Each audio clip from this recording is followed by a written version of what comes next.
on the return there. Decent return there. I was wondering if he's going to let that ball go into the end zone, but he scooped it up right there, right on the goal line, and was able to pick up some yardage, but obviously you'd rather be at the 20 than the 15. We talked about it, the physical style football, so obviously we're expecting a run out the gate like that, but you can see too they do have a big guy in there as well. Riverton does, so it should be a fun battle in the trenches. Yeah, this offensive line for Springville, very good size, a lot of good athleticism on that interior. But as you mentioned, Riverton matches them in the size category. Ryder Burton takes it back, a quarterback. Pressure in his face. He tries to get away, not for long, as he is wrapped up for the sack right there. A nice play made by this defensive line. Yep, Jackson Jensen Riddle with the sack there. And good job by the Riverton secondary. Obviously, you're probably expecting a run on first down there. They go play action on it. And credit to the Riverton defense. They were not fooled at all. 12 yards to go. Hung on tough, able to get the big-time sack. Makes it 2nd and 12. There's that I formation you talked about. We're going to see it a lot tonight. Yep, expect that to be their base set all night long for Springville. Burton, they do go back to their bread and butter. They give it. Tough run to the outside, but a nice play made for a short gain. Yep, hard-nosed run there, obviously. On the run. Richtrup, their star running back. You're going to hear his name a lot tonight, folks. It wouldn't surprise me if he carries it 30 times potentially. Richtrup, the definition of a bell cow back. It's 3rd down and 9. Let's go defense. We talked with Coach Morgan before the game of the Silverwolves. This is the down and distance they wanted to put this team into. We'll see how they respond right here. Absolutely.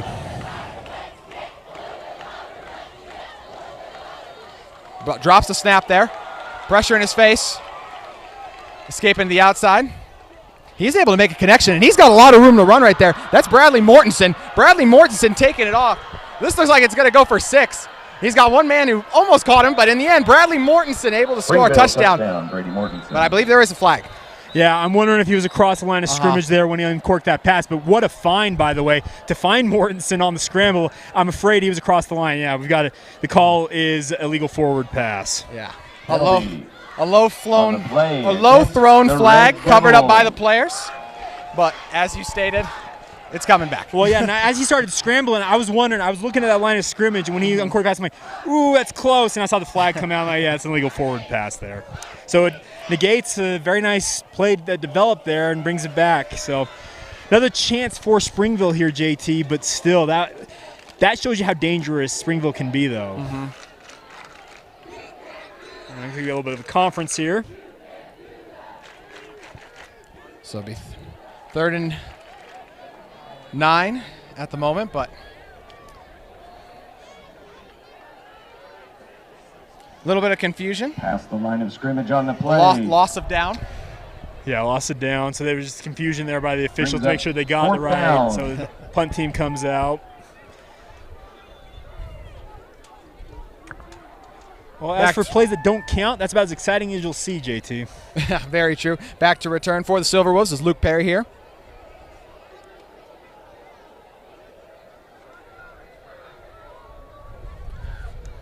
Springville. Perry back to receive. Set to kick it. Ends up hitting off the head first. It was very interesting to see if he was going to call it. Perry was going to call a fair catch there. He does not. Ends up popping off of Will Pinord's head right there. Yeah, that was a little bit unique. He probably had no idea that ball was going to pop him on the top of the helmet, but great field position for Riverton on their first drive upcoming here. That was Penrod. We saw a little off the helmet play last night as well. It's Utah's Clark Phillips bouncing off his head. Devin Lloyd was able to pick it off, so interesting play there. Here comes Jacob Myers and the offense for the Silverwolves.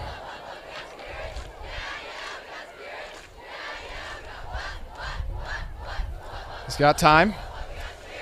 Just a little too far to the outside there, going for Perry, trying to link up with him. Riverton's got a unique offense. They like to run the ball, but do more of a spread set. As we saw from Springville, they line up in I-backs. You know what's coming at you.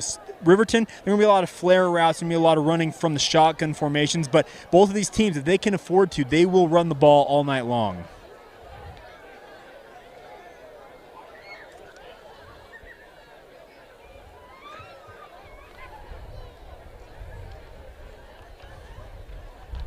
15 left on the play clock.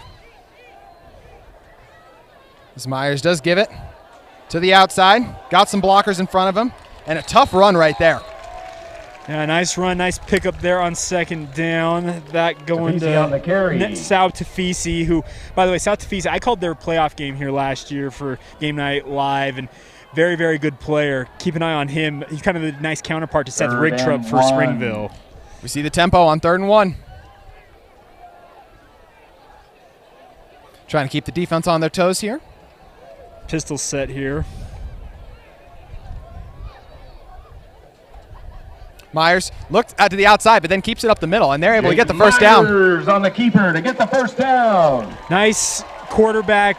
We call that a Cole draw? Clement. Yeah, a draw. He faked the pass. It Yes. looked like a kind of RPO set, and then he just takes off, picks up 3 yards, and the first down. The defenders are trained to watch the eyes, do it there. End up making them pay for it, does Myers. Student section getting into it. If our camera's bouncing a little bit, it's because they're right below us, and we're having a lot of fun bouncing along with them. Exactly. So Myers gets it to Tafisi, the outside. He's got a catch. And a nice gain there by Tafisi. Swing pass from Myers. Nice job by Tafisi. Myers there to get it out. He had a guy in his face Gain as he of released 5 that on the one. play. But South Tafisi, guys, if you guys have Well, not Udall seen on him the play, tackle. nice size, nice blend of speed with him, and you saw it right there on that flare out of the backfield. Popular theme throughout the night will be feed the running backs. Mm-hmm. A lot of checks to the sideline here for Riverton. They don't huddle. They just line up and check with their coaching staff. Can make it difficult to sub if you're from a defensive standpoint as well, because you never know if they're going to snap it. Correct. Myers gives it to Tafisi, trying to get to the outside. And well played there by the defense. Yeah, nicely done there by Springville's defense. That was Yeah, that's very Rigtrup. I for a thought it couple. was Seth Rigtrup coming up there making the play. Very nice by him. He's a true two-way Porter player, Small on folks. the He's- he tackle. did, I say you carry the ball 30 times on offense. You'll also see him in the defensive secondary.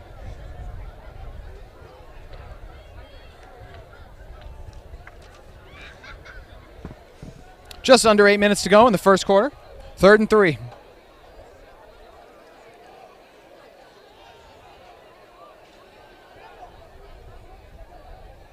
Myers, pressure's picked up, guns it across the middle. He's got his man. A nice catch was made there, and was he down before the ball came out? I think that was a fumble. I think that ball came out. I think it's going to be a turnover, and Springville's going to get the ball back right here. Fumble by the Huge Silver play Wolves, picked there. up by the Red So Devils. Joshua Jacobson makes the big catch across the middle there. It looked like it was close, but he does end up 33-yard fumbling the line. ball, and a big play right there for the Red Devils. Yeah, big turnover for Springville. Nice strip there 23-yard because as he caught that ball, it looked like he had the first down easily. Hand comes in, rakes that ball out, and Springville falls on it. A big-time momentum shifter there.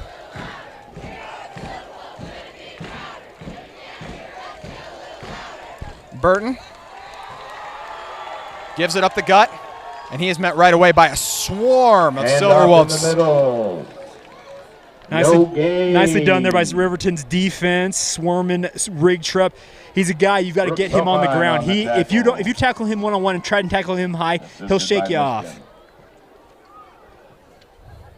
In terms of size for this Silver Wolves defensive line, too, you got a guy out there who, and Falatea, he's massive, but the other guys as well, just on a size look perspective, they give up a little bit, but they fight hard. Burton, he's got a man, throws it a little behind, but a nice catch was made there, waiting on the ball, doing a really good job there for the Red Devils. There was Cole Clement. Cole Clement on the tackle. Nicely Tate done Render there. That pass, as you on the mentioned, was a little tackle. bit behind, but receiver, nice concentration, haul that pass in and move the sticks. First down for Springville tonight.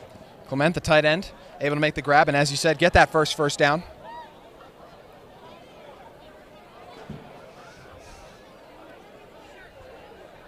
First and 10 from the 35 here. Burton pitches it to the outside to Rigtrup, and Rigtrup is dragged down. Rigtrup on the carry. Tough sledding so far for Springville in terms of Tackled rushing. by You can tell that Ruben Riverton's been Otuapi. well schooled in what to expect from Springville's offense. 2nd and 10. It's great to have an established culture, but at times it will also mean the other team knows what you're going to do. So Sure, we've seen yeah. that play out here early, and so far the Silver Wolves done a very good job. It's a battle of wills. That's what it is. You know what we're going to do? We're just going to do it better than you. Empty set here. Burton drops back. Another ball thrown a little bit behind right there. That brings up a third down. I'm not sure who that ball actually was intended for, honestly. But it might be coming out to number 2, Lincoln Whiting. Oh, excuse me, that's Riverton's. Coming out to Brady Mortensen, but guy, the slot receiver, kind of reached out for it and incomplete. It's kind of a weird play there. A little bit of confusion. 2 times now the Red Devils have had the ball. Walker Deedy, I think, is who was number 99, is the one that tried to snare it out of the air there. So here we go, 3rd and 10 once again. Game plan going in the favor of the Silverwolves so far. Burton. He's got some man in his face. Screen play. Works to perfection. They get it to Rigtrup. Rigtrup down the sideline. He's got a few to beat. He's not going to be able to do it, but a huge gain by Rigtrup as a late flag does come in there. Flag on this near side. I'm wondering if that's a sideline and warning here, but what a setup on that screen.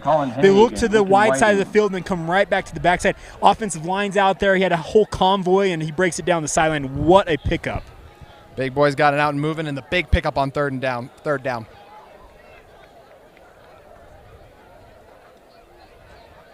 You get a sideline warning. Riverton. So it was a sideline warning on Riverton. So a big gain there. Your get back guys to get engaged. It's a huge gain there. Ball goes from the opposite 35 to the 10. Let's go, Silverwolves. With just under 5:30 to go.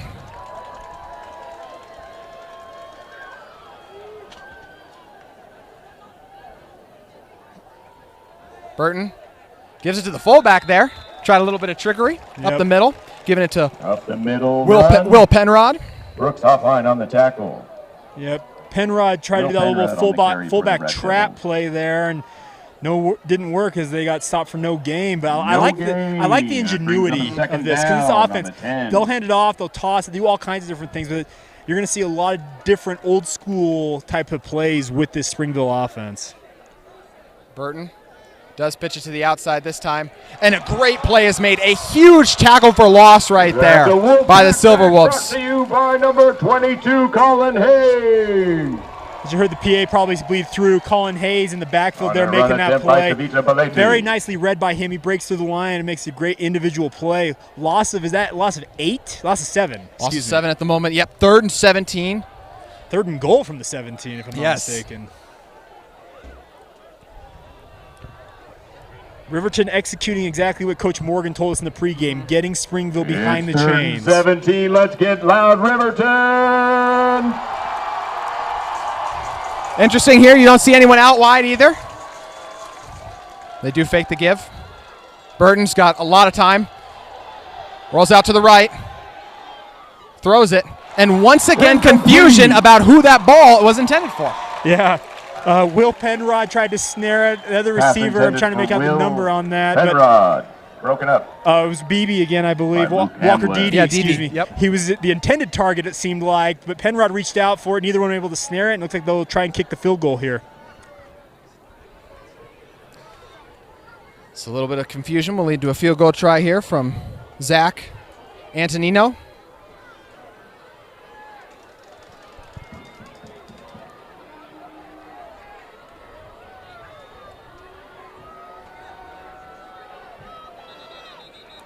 We see a flag. Was there movement along that offensive line? False start. There was. The Red Devils, that'll back them up 5. Side judge saw something. It's going to back him up another 5 yards, make this kick a little bit longer. Going to be a 39-yard attempt, it looks like. It's 39-yard here. 39-yarder here from Antonino. For trying to put the first points of the board up. And that one kick is blocked. Is no good. By Lincoln Wiley. I can't tell if Lincoln Wiley got a hold of that one or not, but if he didn't, I'd be surprised, because Wiley looked at his hand up, and that ball came out like something deflected as it came off of Antonino's foot. But a huge break there for the Riverton defense, and we're still at zeros. Lincoln Whiting. Correction there on the name, making the big-time play I'm still not sure even if he gets that kickoff cleanly, JT, Yeah. though, that ball had a very low trajectory. I'm not sure that even makes it from 39 yards. Big-time defensive stands for both teams in the red zone. Bring Myers and the offense back out for the Silverwolves. Some movement. Everyone's a little excited tonight. Got an offsides call, actually. Oh, offsides, yeah. Offside by Springville. Makes it first down 5. One guy folks may want to pay attention to on the interior here for Springville is number 73, Dallin Johnson. He's only a 10th grader, plays both offensive and defensive line, plays both ways. Recently committed to BYU, very, very talented prospect. And right there on cue, bats a ball. A big-time play made by the man, perfectly timed as well as you're giving him the shout out. Second down and 5. Saw him absolutely manhandle that offensive guard, gets his hands up and just deflects that pass. A big play there by the 10th grader. The kind of thing BYU loves to see. They do. They actually envision him as an offensive lineman, probably the next level, but he has the ability to play both ways. And you just saw it on defense. I believe he's their starting center on offense, funny enough. Starting center on offense, doing every offensive lineman's nightmare scenario there.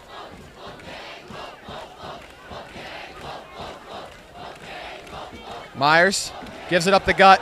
He's got room. And a nice gain right there on first down.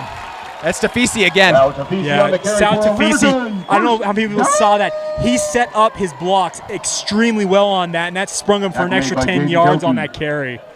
Very well done by the offensive line, but more importantly, Taufisi following those blocks and setting him up to get himself loose.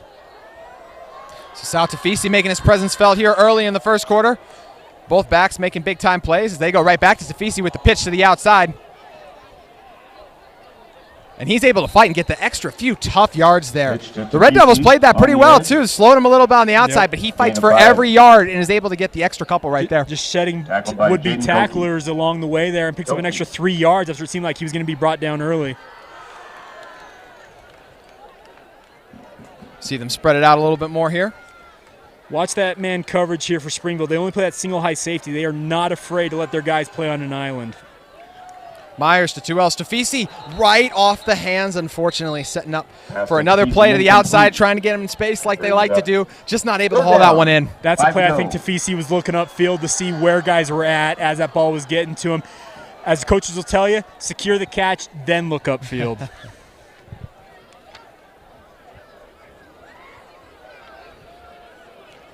First quarter's flying by, JT, but this is how these offenses operate. They are fast-paced. 3rd and 5. Myers looked like a little bit of a broken play there, trying to set up a screen. The Red Devils not falling for it at all, and the pressure breaks through there. Yeah, Brian Gordon, their defensive end for Springville, coming off the edge there. I thought he got held, honestly, by that right tackle. Forced them just to ditch that ball into the dirt and bringing up a big 4th down. 4th and 5. Looks like they will be punting away. At the moment, the Red Devils not really buying it. Going to play safe here and just make sure everything's covered. Jaden Toki back for the Red Devils. Jaden Toki, the safety shifts back. He's gonna, this punt is boomed. He's not going to have an opportunity to return. Into the end zone for a touchback. That was an absolute missile of a punt. That was an absolute missile. Ball. What a kick there. Props. Obviously, you'd like to see that check up a little bit, but a great kick nonetheless. I believe that was Cody Walton with the big-time kick there. Nice high arcing spiral on that. That bad boy just took off. Flips the field position. The Red Devils come back out.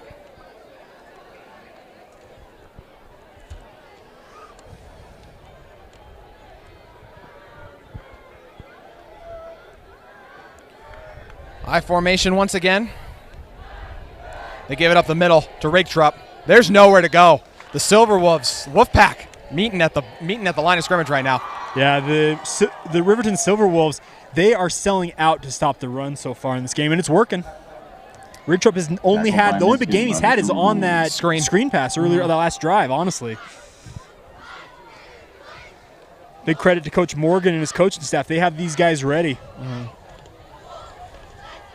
Seen a lot of single high safety from both teams here. Really want to load up on that line of scrimmage. Yeah, you're seeing 8 and 9 guys within 5 yards of the ball there. And 5 guys on the line of scrimmage, too, for this Silver Wolves defense. They fake it to Rigtrup. There's pressure in his face to the outside, and he's going to get swung down there. The Silver Wolves with a big-time sack. Carson Sanchez comes through. Yeah, Sanchez just came free off the edge. He saw that play the whole way, gets a big sack, and yet again, Springville way behind the chains here on the third down. Riverton drop for the loss of 10. That brings up a big third down. Springville's got to be all kinds of frustrated right now, Yes. JT. They just can't get anything going. The line of scrimmage early on here has been dominated by the Silver Wolves. Red Devils have to be frustrated. Let's get rowdy. Just Silver over a Wolves. minute to go in the first quarter. 3rd and 20. And we've highlighted it once already, but Coach Morgan has to be proud that what he talked to us about in pregame, get this Red Devils team in 3rd and long, and good things will happen. The play clock did expire right there. But it looked like they got a timeout in just in time right there. And we're going to take a break as well. You're watching KSL Game Night Live Rewind.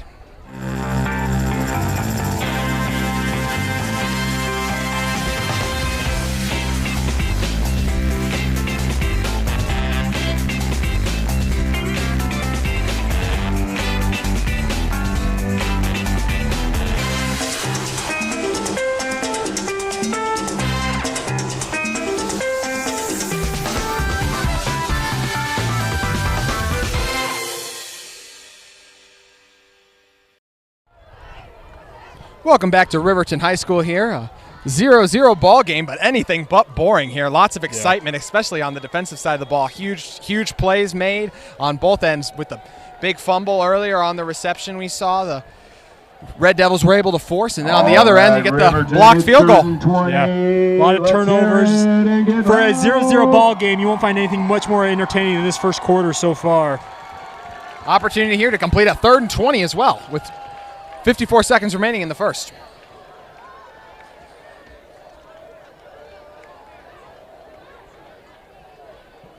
Burton drops back. He guns it to the outside, and he's got a man right there. A big-time catch on 3rd down. The man able to haul that one in right there is Cole Clement. First down, tackled by Caden Render. Cole Clement is a huge target, and he absolutely gunned that ball in there. I wasn't sure he was going to get through the Riverton defense because there are a few Silver Wolves around that ball. Credit to Burton. What a pickup. 32. When in doubt, look to the guy with your biggest catch radius. Does just that right there. Burton showing off a nice arm, though. That was an absolute laser. Was a tight window, too. The coverage is pretty good. Back in the I formation here. And we see some more movement along that offensive line. Yeah, that's a hard count trying to catch Riverton, and they came up like they were going to jump. Offensive lineman unfortunately forgot the count. That was Patakaisa, I think, with the false start there. Loss of 5. Gets leaning a little too far there. Get over your skis a little bit there, and obviously you forget the snap count. You're trying to react. We've all been there, JT. Just hoping they're going to snap it early for some reason because there's nothing stopping you from going forward. Exactly. That is going to be the end of the first quarter here. So we score sits at 0-0, but locked in a grudge match battle here as the Riverton Silver Wolves and the Springville Red Devils battle it out here on KSL Game Night Live Rewind. Gear up, get out, and get moving. Locally owned and operated since 1995, visit us at saltlakerunning.com today.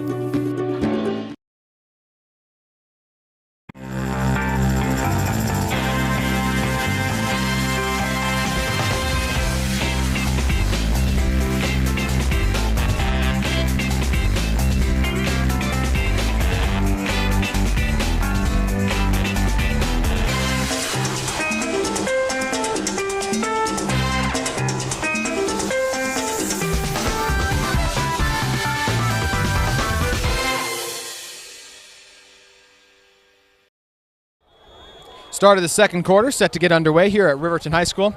Jake, what was your biggest takeaway from the first quarter? Good defense on both sides, honestly. Both these teams absolutely getting after it, both of them defensive-minded.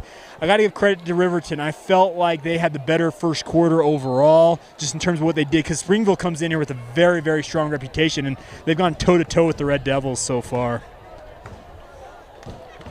Burton, this offense, face 1st and 15 after the false start. Pressure, he's able to get out of it. Burton throws another one right there. Connects with this tight end once again in Clement. Clement on the catch for the Red Devils. Good job to Burton getting outside the pocket there, finding Clement Tackled open. by And Garrett Clement is a Gibbons. very reliable target. He just sits down in those zone and just finds a spot. And credit to Burton. Brings up He had that second obviously that down, illegal 2 forward to pass go. early in this game, but he's got the ability. I think he understands. Okay, where's that line of scrimmage? I need to get that ball off now. Yeah, he did. He started to get out there a little bit, started to get close, but that time he was all over it and able to connect with his guy once again in Clement.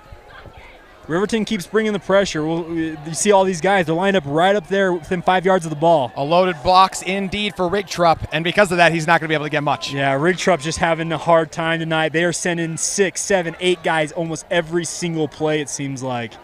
Rigtrup on the carry, Wyatt Brown on the tackle. Let me just Small add, gain I don't brings blame up them one bit. No. 2.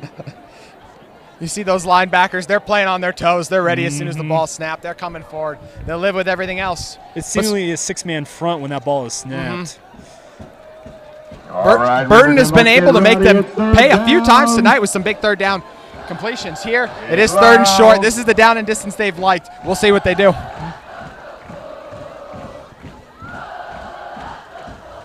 Burton fakes the give. Got to get it outside. He's got a man wide open, streaking towards the end zone there. The Red Devils are going to strike first at Springville High School. Walker Deedy just found all alone Deedy on up the the touchdown seam there. reception. What a find by Burton and a great touchdown pass there for Springville. What a play. You run, you suck him in, and then you hit him with the pass right there. Uncovered to the outside. He goes untouched for the beautiful score. And credit to Deedy. He sold that nicely there, breaks up the seam, and Burton knew exactly what he had as soon as that ball was snapped. Big time 60-yard touchdown there. And the kick is good that time. Zach Antonino on the PAT. It's good. So 7-0. The Red Devils Brings up strike four. first here at Springville High. Springville 7.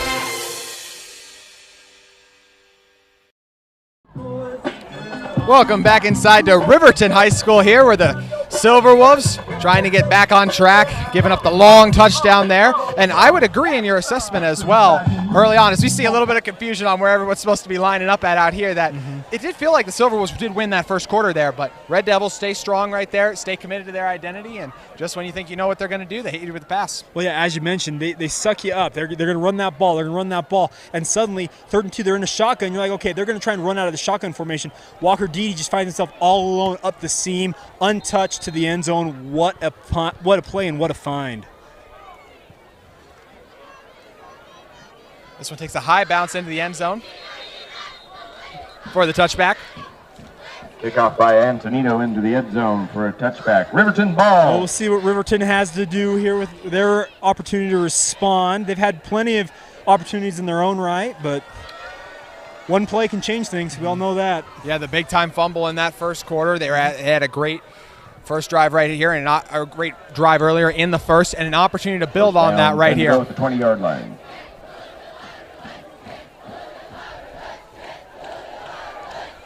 Myers making the calls.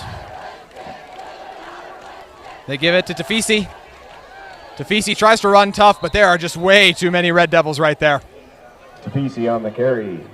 That's Springville's bread and butter when it comes to Second down and defense. 10. They're absolutely going to stack you up and snow you under. Ryder Polson, Porter Small on the tackle for the Red Riverton Devils. staying with their identity, getting on the ball right away.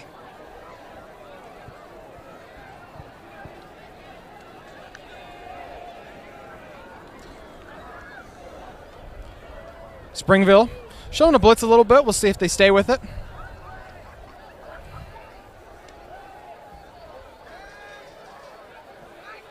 Myers, they give it back to Tafisi for a very similar result, maybe a gain of 1. Tafisi on the carry up the middle. Nicely done there by Springville's Okay. defense, just sliding down and closing down all the Just third holes down, there. 10 yards to go. Yeah, tackle made by Gavin Cruiser. 3rd and 10.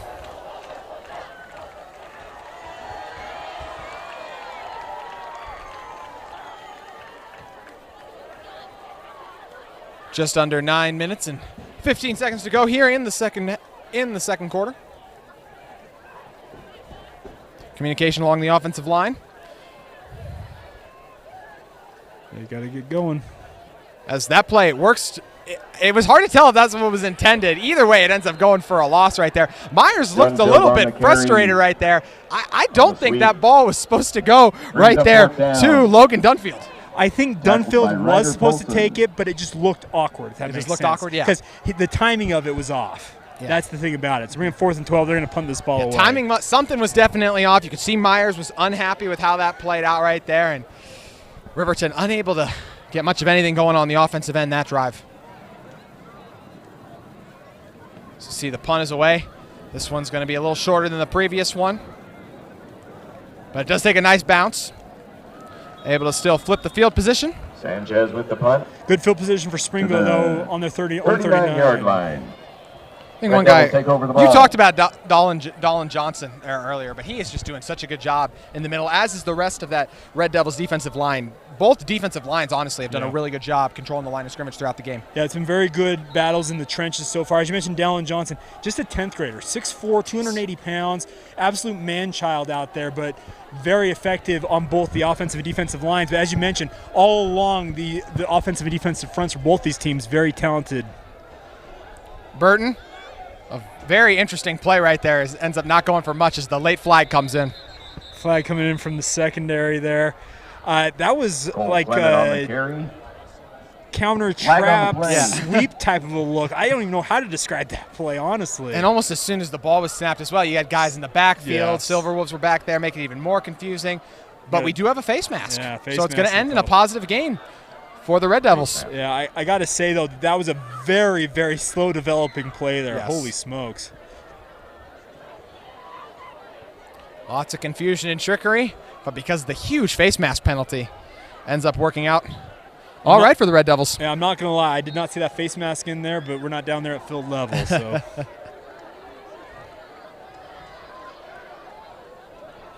So Red Devils take a long jog up after their huddle.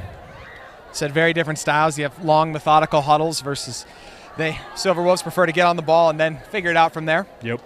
Silverwolves continuing to load up along the line of scrimmage. Burton throws it. Does he got his man? Unable to make the one-handed catch on the outside there. Pass intended it's for Cole Clement. Incomplete. Yeah, Clement, I think, struggled to identify that ball in the air, tried to figure out where it was at, and tried to adjust his route as it was going along. Just a little bit out of reach there. So Clement just out of his reach right there. Phenomenal job by Will Penrod there as well. You saw some pressure, got through a little bit. He does a really good job picking it up. You know, these backs are well schooled at Springville. They can run, they can catch, obviously, but more importantly, they know what they're doing in pass pro. So offensive line, they identify who they're getting. The backs know exactly where they're supposed to go. 2nd and 10. Burton drops back, throws to the outside, just out of the outstretched hands there at DD. Pass intended for Walker. I got to love a guy who wears number 99, by the way. I got to give some love to Walker DD. Made by Jensen Riddle. That brings up a 3rd down. Let's go Silverwolves defense. All right, Riverton's got Springville right where they want him once again, JT. We'll see if they bring the house once again and see if they can get after the quarterback. Falatau and the rest of that defensive line of the Silverwolves hoping to have a packed meeting in the backfield here with just under 8 minutes to go. 3rd and 10, ball on the 48. You can get louder.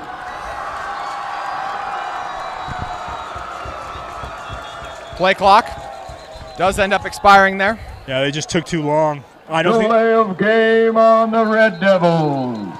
We do see a little bit. It looks like he was able. Coach Child was able to get the timeout in right there. Well done by Coach Child. He did not get that call in by very much if he got it in before they threw that flag, but that's just me.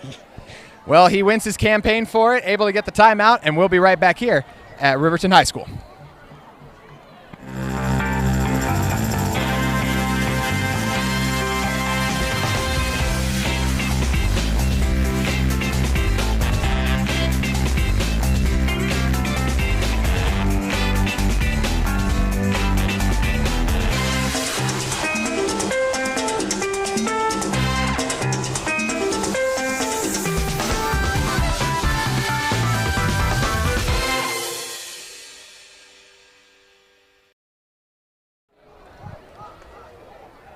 3rd and 10 as the Red Devils look to extend their lead. See a nice shot of the sunset as well. Timeout on the play brings up a 3rd down and 10. Let's go, Riverton! Screen is set up. They're able to get it. But a nice play is made Screen right on the there. inside. O2Fi on the tackle. O2Fi coming through, making a nice play right there. Good job by O2Fi to recognize that and just chase him down from behind and not allow that offensive line to get hands on him and allow that play to really develop. Yeah, Brady Mortensen comes over from that wide receiver spot. You see the wide receiver screen that goes up the middle intended there was decently well blocked, but coming in from behind and making the play. Dallin Johnson, star lineman for Springville, limping off the field there. That's not good to see. Hopefully he's okay. On a key 4th down as well. Wouldn't be surprised if they try and hard count get here. Loud. Come on, defense. 4th down. 4th and 6. Pressure in his face. Burton just has to throw it up. And it falls incomplete right there. Great pressure by the Silverwolves. Pressure bought by Rangers. Trying to make out who it was for Riverton there. Looks like number 19 with the hit. Caden Rengers. Nicely done by him coming on that blitz. And by the way, credit to Riverton. They came off that edge like bats out of hell and got after him. Instantly breaking through. Burton just had to throw it off his back foot and hope it was able to get somewhere. Well, Dallin Johnson's back out there, so that's a good sign for Springville. Just shaking up for a second.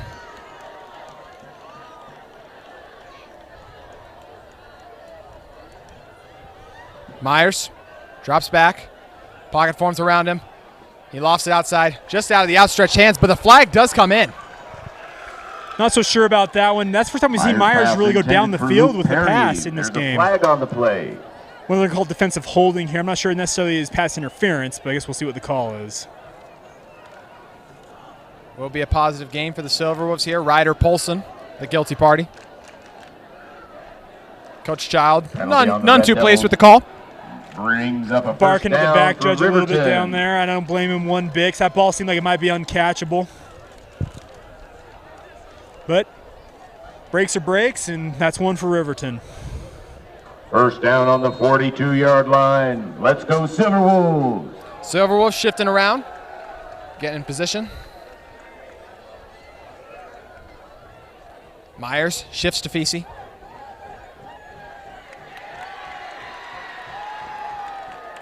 Give it up to Tafisi. He's got a nice hole right there and able to get it. A nice 1st down run there by Tafisi. Yeah, nice hit by Tafisi breaking through that first line of defense and finding himself in the open field. Nice run for 1st down. Yards on the play. That's a Silverwolves 1st down. Some tempo here for Riverton. They give it right back to Tafisi, but a flag does come in right there. It's a false start. Rengers was not set. It looked like the slot receiver there. They didn't have some confusion on who's supposed to be lined up on the line, trying to get reset, and they'd snap the ball at that point. Second and 5. The dangers of playing with tempo like that. 2nd down and 15. Everyone's moving fast. Excuse me, that was not Rengers. That was number 23, Samuel Woolley, is who it was for Riverton. My apologies on the mistake. That's tough, though, as you mentioned. With you're trying to get set, and when there's confusion on who's supposed to be up on the line, you're trying to get it right. 1st and 15. Myers fakes it to the outside. At that time, it is blown up right there. A huge time play made. Porter Small coming off that edge and absolutely laying the wood on Myers. Props to Mr. Small there. Mr. Small. That is a deceptive last name if I have ever heard one right there. Mr. Porter plays way bigger than his last name implies as he blows up that one right there. Gives it 2nd and 20 now. Yeah, Myers turned and he was right on him, man. That was impressive. We saw that play work earlier for Riverton for a 1st down. That right there, Small, not fooled. Myers rolling out. They set it up to the other side. And just out of the outstretched hands right there. That's once again Small, too, who's over there on that side, recognizing that they're trying to get everyone going to the other way and throw it back across. So Small making big-time plays out here. Yeah, that pass intended for Luke Perry, but Small, as a defensive end, he comes up that line, nobody blocks him. He immediately just like, okay, what's going on? He tries to diagnose it and realizes it's going to be a screen coming back his way, and he recovers nicely to break up that screen pass attempt. We have seen a number of 3rd and longs tonight. We see another one here, 3rd and 20 on the 41. Just under 5:30 to go here in the 1st half.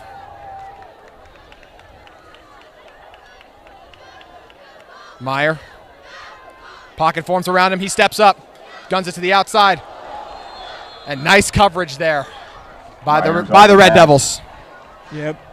Intended for Sam Nicely Woolley. done. Sam Woolley was the intended receiver there. 20. Bradley Mortensen doing a good job coming over. Yeah, Mortensen playing center field there, coming just across the field, reading the quarterback's eyes and breaks up the pass. Funny enough, Woolley almost hauled that bad boy in. He did. Nearly an incredible catch.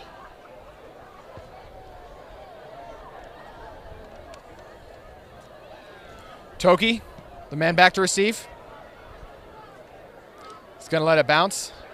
And oh, what a bounce it is for the Silver Wolves. That punt stopped on a near dime. It looked for sure like it was going to fly out into the end zone right there. It's Carson Sanchez actually on that kick there for Riverton, if I'm not mistaken. But what a kick it was. It checked up nicely and just kind of rolled like a nice pitching wedge to a stop on the one. I was with Toki there as well. I would have let that ball go. I thought for sure it was going out, but an incredible sequence of events for the Silver Wolves.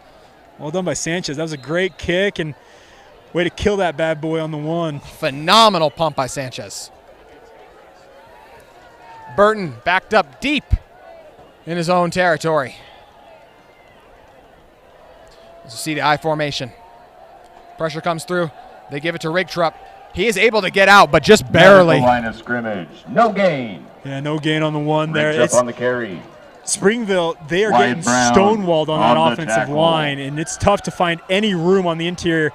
I might recommend they try running off tackle or something like that, see if you free things up. I understand that the one there, you're just trying to pick up any yardage you can.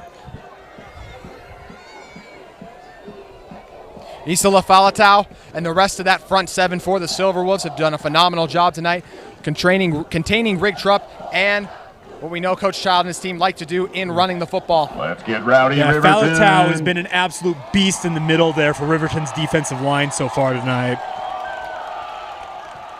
Burton gets it to the outside right there, right to Didi. Didi shakes off a tackler. A nice game by Didi. I think he got the first down. He did get the first down. They're going to mark him being an 11-yard gain there at least. Didi nicely done by him, fighting off would-be tacklers. Is it apparently PA saying Walker Deeds? Apologies if we're mispronouncing that name, but very nicely done by that young man there on that out route.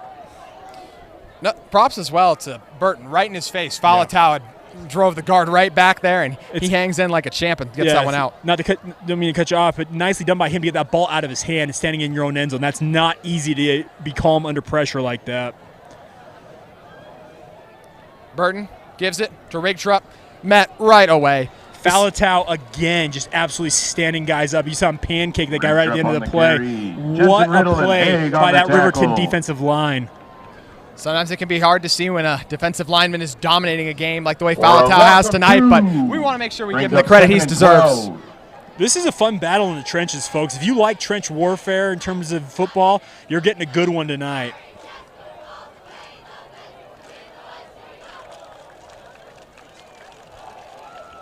Burton pitches it to the outside. Rigtrup makes a nice cut back, shakes the first center, and the flag is going to bring it back. But once again, the play by Falatau to come over from the defensive tackle spot all the way out there to track down a guy as fast as Rigtrup is incredible.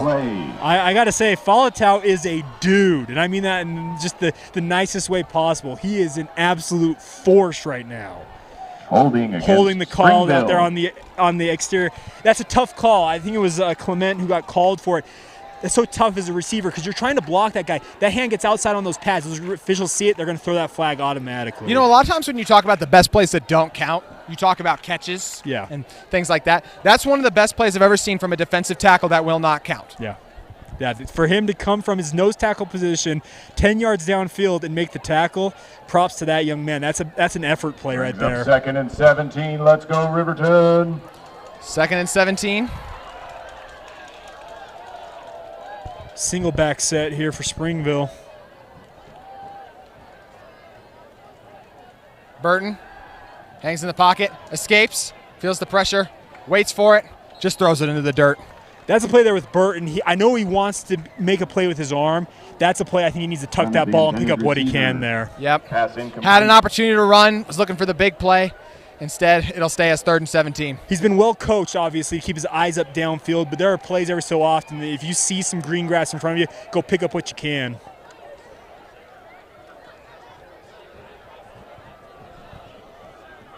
Just over 3 minutes to go here in the first half.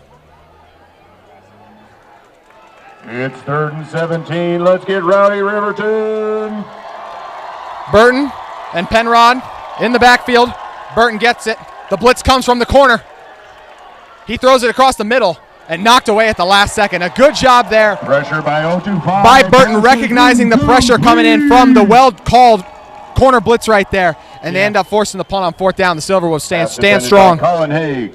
025 bringing the pressure there. Riverton is bringing all kinds of blitzes from all over. You can't be comfortable in that backfield if you're Springville right now. They just do not know where it's coming from. They can't identify it before it's coming. Give me good field position, it appears, here for Riverton. Should be on the plus side of the 50. Backed up into his own territory here for a tough punt. Zach Antonino able to get it away. It takes a nice bounce still. Gets it to the other side. And it's well played by the Red Devils as well. They're all over it. Luke Perry on the return at the 41. Nice kick there by Antonino, flipping the field just a little bit there, because that's Tackled not by easy to do out of your end Brian zone. And that ball was nearly blocked. There were 2 Riverton Yes. Silverwolves who were coming after that. Brian Gordon doing a good job. Able to make the tackle there. That brings out our Silverwolves offense. Still good field position, though, here for the Silverwolves. An opportunity to take the lead here. To tie the game up, excuse me. In the shotgun. Give it to Tafisi. A hard run. Tafisi on the carry up the middle for a gain of 8. Tafisi's been really good all night long, Small setting up on his the tackle blocks, for the Red Devils. finding space, and that's a nice 8-yard pickup on 1st down. Riverton realizes there's just under 2:30 left. Does what they always do, get on the ball. They give it to Tafisi. He's trying to get to the outside. And Small with another big-time play. I like Porter Tafisi on the Small. carry. That dude can absolutely couple. play. Absolute terror off the edge, and he's very nicely up. done for him playing on the Third outside down. there. 4 to go. 3rd down. Just over 2 minutes. As we are going to see the timeout come in Timeout. right there Riverton. for Riverton. We're going to take a timeout as well. You're watching KSL Game Night Live Rewind. Gear up, get out, and get moving. Locally owned and operated since 1995, visit us at saltlakerunning.com today.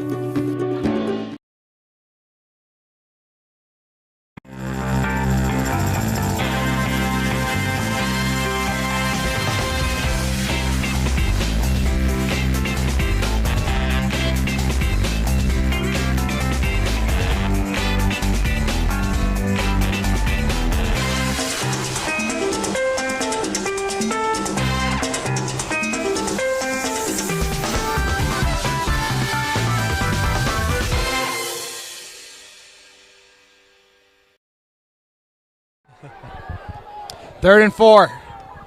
Silverwolves trying to tie the game. Giving it to Tafisi twice.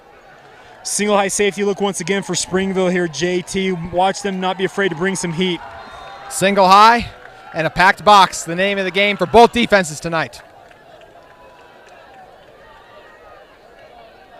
Meyer fakes it to Tafisi. They try to go to the slant. Well covered there on the outside. Throw was a little bit behind as well, but really good job by Hunter Pereiro. Clement with his big wingspan coming in there, just making himself large, forcing Meyer to rearrange his throwing style. Incomplete pass, the result. Very nicely done by Springville's defense. So Springville only has, so we see the whistles coming in here as confetti goes off in front of us. Lots of confetti cannons Lots tonight. of confetti tonight. Hawaiian theme night. It's a party on Friday. So you get a little confusion on where that ball was supposed to be spotted. Now they got it figured out. Very interesting punt formation here. Mm-hmm.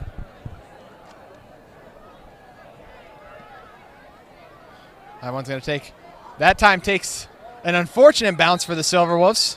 Punt by Sanchez down to the 30-yard line. What we saw earlier, that's his specialty, is making that ball stop on a dime right Yeah, there. he checked that one up. That was like a pitching wedge that just stuck and spun.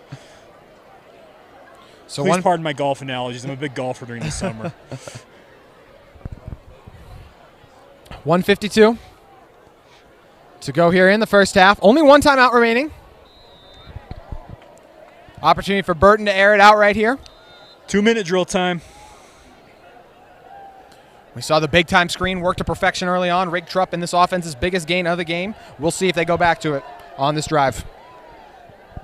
Burton, guy comes right through, getting to the outside, tries to throw it. What a throw right there by Burton, getting that one to the sideline. Ryder Burton doing work at the quarterback spot. Ryder Burton is having to make most of his plays outside the pocket. That was a complete mess up on the offensive line and the running back's part. The guy came free into his face, rolls out, and he hits Mortensen on the sideline. Very nicely done. Very nice throw there. Mortensen does a good job making the catch there, but all the credit in the world to Burton throwing that one. As you said, on the move to the right, had a tight window, and he fit it in perfectly and took barely any time off the clock as well. 1:44. Ball on the 49.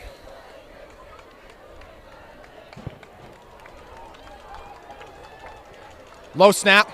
Burton gets on top of it, throws it right over the middle. Kind of a dangerous, what looked to be a throwaway right there. It looked like there was a screen set up there, but the timing all screwed up by that low snap. There'll be a conversation between the center and the quarterback there saying, hey, dude, get that ball up. Center can be a thankless position in some ways, and you always get called out whenever the snap is low, unfortunately like that. But the life of an offensive lineman. Toil and anonymity until you screw up. Jake Hatch dropping the truth here from Riverton High School. Burton, this time, pocket holds up, at least for a moment. Pressure comes through. He tries to throw it across his body. Just a tough play right there. Trying to hit his man over the middle, and Cooper Murphy. Yeah, Murphy hit a receiver there. You're right. The protection held up for a minute there, and then the left tackle lost his footing. I think it was Small who's their left tackle, lost his footing. Pressure came and had to get rid of that ball. Luke Hamblin doing a good job right there, blowing that up. Blasting them into the air. It really has been a collective effort along that Riverton defensive line from not just a run-stopping perspective, but at different points we've seen a number of Silverwolves be able to generate that pressure. Yeah. They're not afraid to bring it tonight. They're bringing blitzes from all over, very exotic looks, and they're just bringing it from every part of the field. 3rd and 10. Burton. He's got a pocket. Another really nice throw to the outside, and incomplete. It looked like at the moment that Clement had it, but ends up losing it, and really nice coverage on the outside there as well. Yeah, Lincoln Whiting coming through, just swiping to those hands to break that pass up. Very nicely done by him, because it sure looked like Clement had hauled that ball in, but Whiting just kept fighting to the ground and ends up being an incomplete pass. Springville ready to punt it away, protect the lead with 1:27 to go here. Well, after that first play, I thought that drive was going to do something, but it stalled out really quick. Yeah. Zach Antonino, man ready to kick it away. Luke Perry back to return it for the Silverwolves.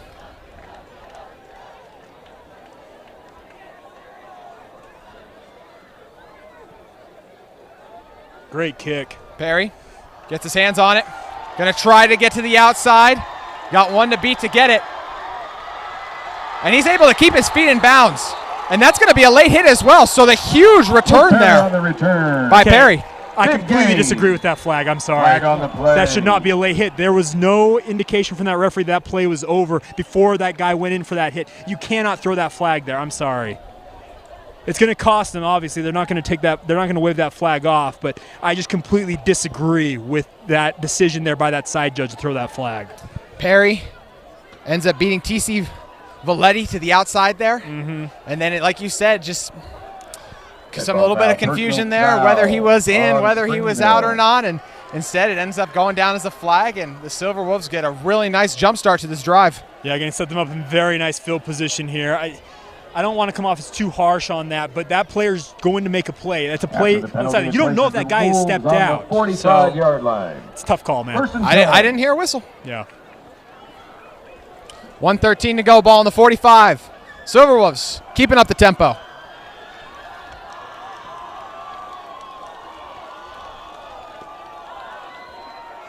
Meyer steps up, and as he is going to go down there, another nice play made. Myers on the sack.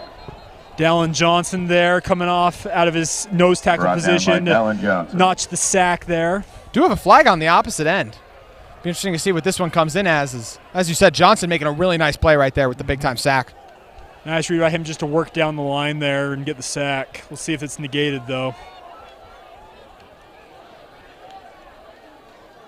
We got Coach Morgan out on the field here on the near side, barking. Coach Morgan very adamant. Holding on the defense on the far side of the field. Wow. Meyer never even looked that way. A very unfortunate break for the Red Devils. That's an automatic first down. Wow. Another big break for Riverton here. It's just the ultimate whammy, too. You're going to get a sack. The clock's going to run. You got receivers downfield disoriented. Instead, you get a holding on the opposite side. And now they're on the plus side of the 50 with plenty of time to work with and 2 timeouts. Meyer takes a shot. A really nice throw. Almost able to connect right there with Samuel Woolley. And he just got blasted right there. Meyer. Small just put his face mask in Meyer's face mask. What a hit. Wow. And like you mentioned, a great pass over here, but I'm just marveling at that hit. That was a monster hit right there. And there's some people that probably wonder why that wasn't a flag. That was actually a well-timed hit. It was a legal hit. It was the right way to play that play.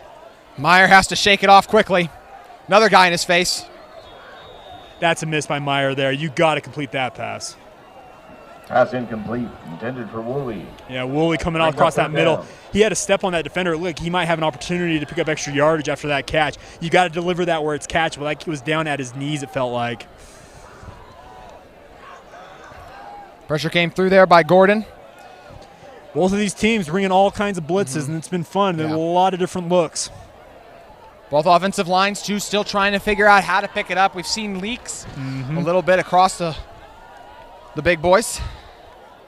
Fake it to DeFisi. He's got his man to the outside. But right there, just sitting on that ball, is Bradley Mortensen. Mortensen taking it across the middle. He's got blockers. Almost stripped right there, but he's able to hold on to it. And smartly getting out of bounds is Mortensen. Mortensen on the interception. 37 seconds left. Yeah, Meyer just threw that ball up for grabs. That was a can of corn in baseball. Bradley Mortensen just ranging over like a center fielder saying, oh, yeah, I'll take that. Thank you very much. And now another opportunity for Springville to extend their lead. What an exciting final 3 minutes we've had here. Back and forth. There's no doubt about that. Yeah, Meyer will regret that throw because he just let that sail up into the wind there, and you can't do that as a quarterback. That ball was nearly stripped as well. Yeah, really it was. Nice play made. Mortensen was coming across, and it was a nice strip attempt on that return. He was carrying it like a loaf of bread. He's got to be high and tight with that ball. That's why he plays defense. As Burton gets it, pressure comes through once again right away. Almost picked up by the big man right there. Screen pass. That was Patakaisa almost had his first reception of his career, I would venture. Brings up second down. You want to see an excited broadcast booth. If that one would have been caught. You're talking to 2 former offensive linemen. The camera would have been shaking for reasons that are not related to student section, as we would have been jumping up and down right there. And he can catch that. Once it touches a legal player, he's good to go. Yeah. This time, protection holds up. Got his man to the outside, and Dede. Walker Deed on the reception for. I really like Deed. I really like his skill set. He's a nice player, finds nice soft spots in that zone. Nice hands. Nice catch by Deed. Just one of those nights on names. Deed, Dede. Somebody knows what they are at. You can reach out to us at JT Worcester still on Twitter, at Jacob C. Hatch on Twitter. I'd love to hear from you guys. Jake, the perfect partner, always got my back. 26 seconds left, 1st and 10. Burton, pressure comes through again. Slings that one over the middle, and it's dropped. Mortensen there almost hauling that pass in. For number 2. What a throw there, though. That was a nice throw. It was an absolute bullet across the middle. Interesting how he tried to catch it as well, as he didn't stick the 2 hands out. He almost tried to just bring it like a basket almost. Basket catch. Yeah, you're right. That's a good analogy there. And that's a tough ball to basket catch. Yes, very much so. That's when you probably want to catch with your hands, if at all possible. Burton, low snap. He's got his man to the outside. Just overshoots him right there in Mortensen. Yeah, Mortensen battling with the defender there, hand fighting back and forth. Intended for Mortensen. Not a bad throw, but just too far ahead of his receiver. 15 seconds left here in the first half, 3rd and 10. With the way the time, would not be surprised to see 4 down territory here. Sure, it depends on the gain here. Also depends how much you trust your kicker.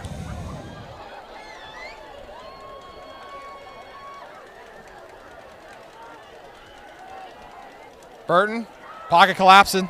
He's moving around trying to buy time. He's just going to throw it up top. He's got a man wide open.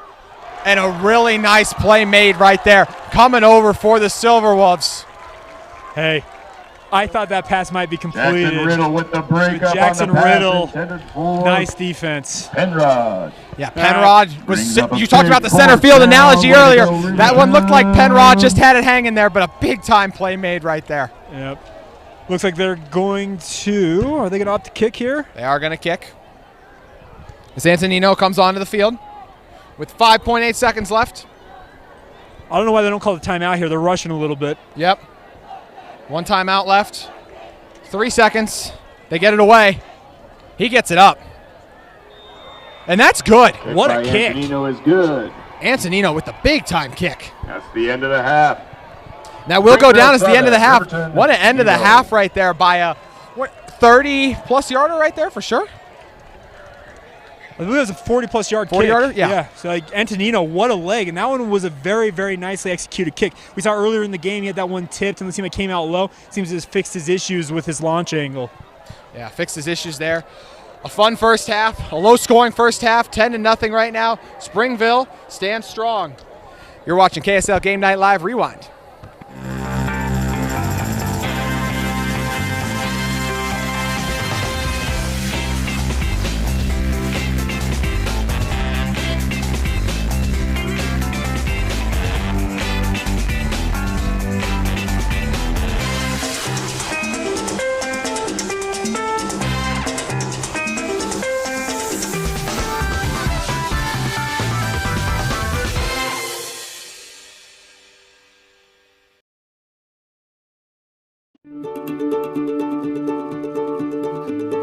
Gear up, get out, and get moving. Locally owned and operated since 1995, visit us at saltlakerunning.com today.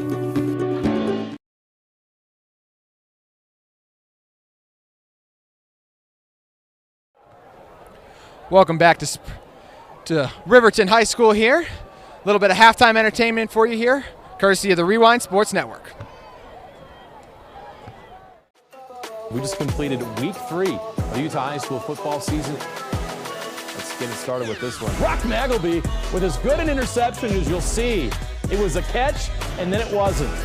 Skyridge quarterback McKay Hillstead. He dances through the Harriman defense for the touchdown and makes it easier for Hillstead and the offense, living up to their name against Syracuse. Cooper Cowan bringing the thunder. Ouch. Pass is intercepted by who else? Cooper Cowan. A 100-yard pick six for Cowan. Hooks up with Jaron Kalama. Kalama spins out of a tackle and then walks the sidelines for the score. Easton Hicks takes the kickoff. He's a sophomore. He's got wheels, races to the end zone, 87 yards in the return. Sawyer Woods, 22 of 39 for 446 yards, 5 touchdowns. But the Miners could not keep up with the McKenzie brothers. You know what? Marcus wants in on the fun too, and Woods finds him for a 52-yard touchdown.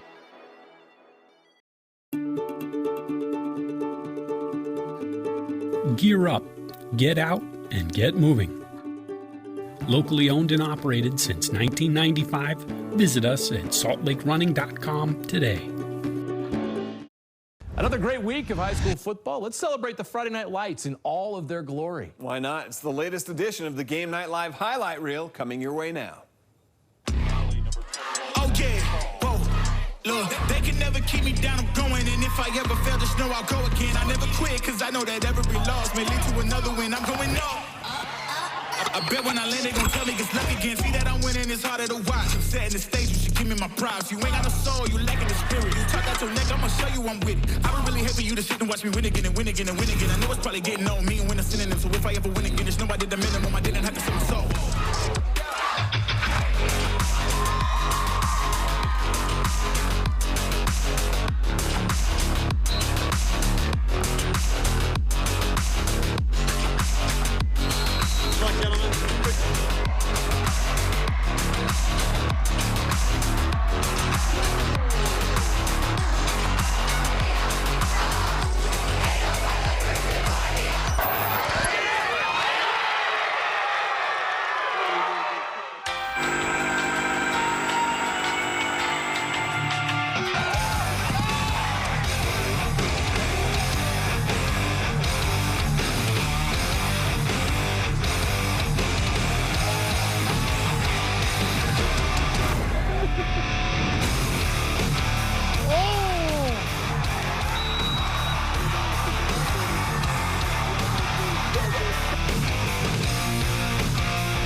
Welcome in to the Tim Daly KSL Sports Football Challenge. We've got a handful of kiddos here. It's going to be fun. It's going to happen all throughout the high school football season. Here's the deal. Very, very simple. You pass the ball, you kick the ball, and then you finally kick a field goal. So I guess you punt the ball, then you kick the ball. I made a mistake. I do apologize. Pass, punt, kick. That's the aim of the game.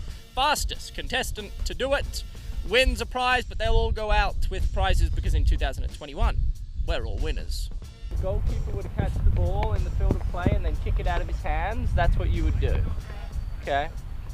And then the final kick is off the ground, which you guys are best at.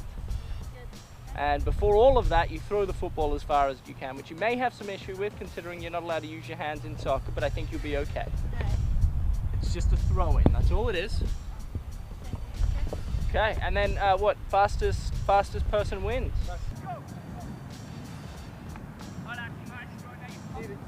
Big kick, big kick. Yes, that's a great kick. Oh my goodness. Oh, Scotty stopped it for you, and as soon as it goes over the post, I'm stopping it. Oh yes! 14.70. Woo! That's one of the fastest times. Nice throw. Good throw. Kick it right to me. Oh my goodness, just a baby kick to me. Baby kick to me. There you go. Perfect. Now you gotta go. Uh-oh. Oh! Oh my goodness. Teddy takes the lead. The competition takes over. The players focusing on trying to win the game, trying to find ways to meet the expectations of our fan base. Never take the game or the fans for granted ever again. What a weekend. NBA free agency, college football, high school football, and of course the NFL. You don't want to miss all that. Download the free KSL Sports app today. We're soaring right into your living room right here on KSL 5. All right, you saw all the great highlights this week. Now it's time for us to crown the best of the best. Yeah, no doubt. Which 5 plays on Friday outshined the rest? It's time for the Game Night 5.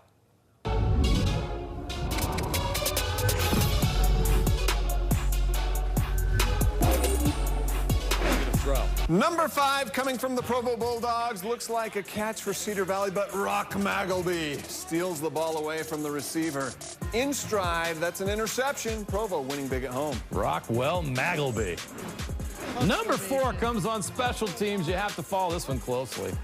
The punter takes the snap, runs up, and places it in the hands of his teammate, Cooper Van Komen. The punter goes left, Van Komen goes right, and he rumbles 23 yards for the first down. Write that down, coaches. That's a pretty snazzy play.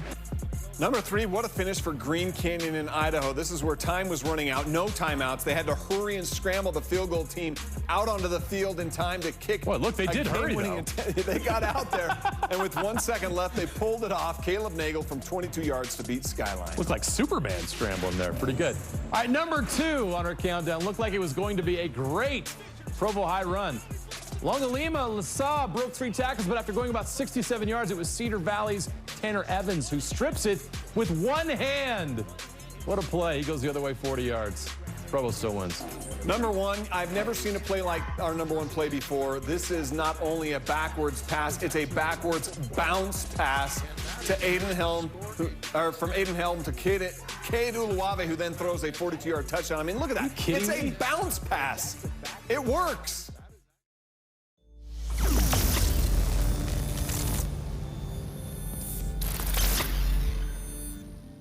Welcome into Game Night Live Rewind. Dusty Lister and Dane Stewart. Our top 25 video brought to you by Mountain West Elite. Yeah, there's no better place to send your kid to get training on the field in this great game of football. And tell you what, they'll even get some free mental consultations. But some of the best coaches in the state, coaching at the high school level, collegiate level, they've played at the collegiate level. There's no better place than Mountain West Elite. Every year, some of the top players are Mountain West Elite players, and your child can be too. Absolutely. Hey, they're alums.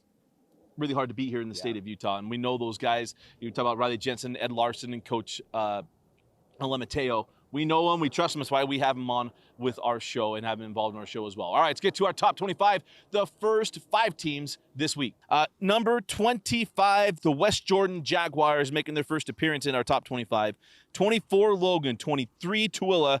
And a number 22, Brighton, back in our top 25. And a number 21, Spanish Fork. Yeah, hey, we got some newcomers this week, right? And Tooele, what a start to the year. Logan as well. That team under Coach Bowen, man, they are looking good. The Logan Grizzlies off to a strong start. How about West Jordan? They got some dudes, too. We talked about Farmer coming into the season, a young man to keep an eye on. We've seen them have some solid weeks to start the year. So, 21 through 25, we got some newcomers and teams to watch in the coming weeks. Absolutely. Hey, Coach Drew Jones doing good things at Tooele. 20 is Roy. Provo 19. Skyview at 18. Wasatch at 17. That's a tumble there for the Wasp. We'll get into that in a minute. And then Springville holding it number 16. Yeah, a lot of teams in this kind of bottom teen section winning this last week, and due to kind of things above, was hard for them to make a ton of movement up the rankings. But Provo, tell you, they look a long cry from that 7-3 week one win, don't they? This is a team to keep an eye on. We thought they'd be good, and they're starting to come into form. Really starting to come together, Pepper. Let's go 15 West. Did not play, did not move. 14, Mountain Ridge, a big jump for Coach Mike Mayfew's Sentinels. 13, Syracuse. 12, Ridgeline, and 11, Pineview. Yeah, I mean, Syracuse, look, big winners on our game of the week over Westlake. Completely dominative again for back-to-back weeks for Coach Knight. That is a really good-looking squad. And Mountain Ridge, hey, 33-6 fourth quarter, you're going to get rewarded. It didn't look great for the Sentinels for 3.5 quarters, but on they came, and they're bumped up into the top 15. Hey, and just in case you know, Pineview has a good offense. Yeah. If you were wondering, the brothers McKenzie making another quarterback, helping another quarterback look like he's going to throw for 5,000 yards. Yeah. All you do is replace a 5,000-yard passer with a 5,000-yard passer who replaced a kid who threw for 5,000 yards. It's a tough life, man. Really hard to play for Coach Hosna and Coach Croton. That is just a tough life. Number 10, let's go to our top 10. Number 10, Weber. 9, Fremont. 8, Timpview. 7, East. And number 6, Orem. Yeah, East not playing this week. The rest of the teams in that winning this last week. Weber looked very dominative. Timpview, bit of a scare. Crimson Cliffs, we told you a team to keep an eye on, and Timpview having to go down. They gutted that one out. Late touchdown by Amavai to get that win, but relatively unchanged in the 6-10 spots. Yeah, that's most people. Hey, you got to hurt them. Hey, you played on Saturday. You traveled down to Santa Jorge. That's not easy to drive to St. George. And I'm telling you, that Crimson Cliffs, that defense is legit. Yeah. We said it in our preview. They held Pineview to 21 last year. It was one of the lowest scoring games of the year. It's a tough team. It is a tough team and still figuring some stuff out. All right, top 5. There have been changes. One change. Number 5, Bingham. Bingham come off the loss to Corner Canyon. Didn't want to move him too much. Yeah. But then it comes down to, who goes in front of him? Well, American Fork. American Fork 4, Lone Peak 3, Skyridge 2, and Corner Canyon 1. Yeah, Lone Peak off this week with the COVID cancellations. Corner Canyon leaving no doubt, right? And we thought Bingham, for me, it was, can they establish the run and do that consistently enough? Just didn't have enough against Corner Canyon. To your point, it's the number 1 team in the state. They haven't lost in 3+ years. Not going to ding Bingham too much on that. And I know, Coach Peck Hamilton wouldn't mind seeing them again. Right. Corner Canyon probably wouldn't mind either. Things just smooth right now for the Corner Canyon Chargers. They remain number 1 team in the state. It's just a crazy week, and Corner Canyon just continue to prove their mettle. But all that, teams around them, it's going to be a lot of fun to watch some of this goes, because we got a log jam 1 through 9. Will we see changes this week? Well, we should. We'll see. We got some inner 1 through 9 matchups this week. It'd be a lot of fun. Look, check out the rest of our videos. Got our schedule video, our picks, and all that. Look out for our top 5 plays, and then our normal Game Night Live Rewind, as we're bringing all the coverage we can here on Game Night Live Rewind. For Vince Francis and Dane Stewart, I'm Dusty Lister. Thanks for joining us and watching Game Night Live Rewind's Top 25, brought to you by Mountain West Elite. We just completed week 3 of the Utah High School football season. Let's get it started with this one. Brock Magleby with as good an interception as you'll see. It was a catch, and then it wasn't. Skyridge quarterback McKay Hillstead. He dances through the Harriman defense for the touchdown and makes it easier for Hillstead and the offense, living up to their name against Syracuse. Cooper Cowan bringing the thunder. Ouch. Pass is intercepted by who else? Cooper Cowan. A 100-yard pick 6 for Cowan. Hooks up with Jaron Kalama. Kalama spins out of a tackle and then walks the sidelines for the score. Easton Hicks takes the kickoff. He's a sophomore.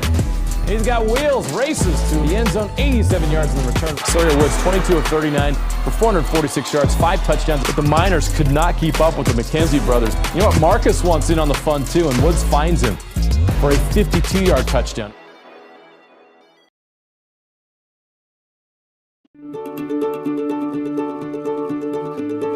Gear up, get out, and get moving.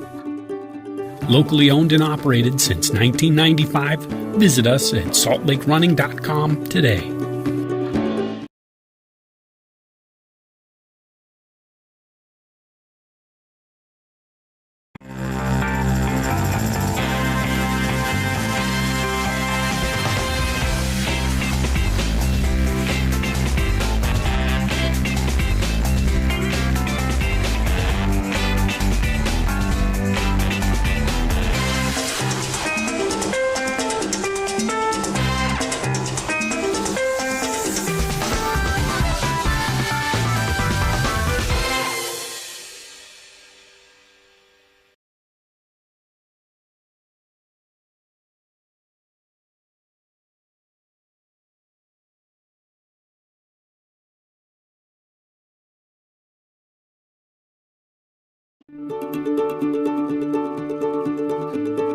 Gear up, get out, and get moving. Locally owned and operated since 1995, visit us at saltlakerunning.com today.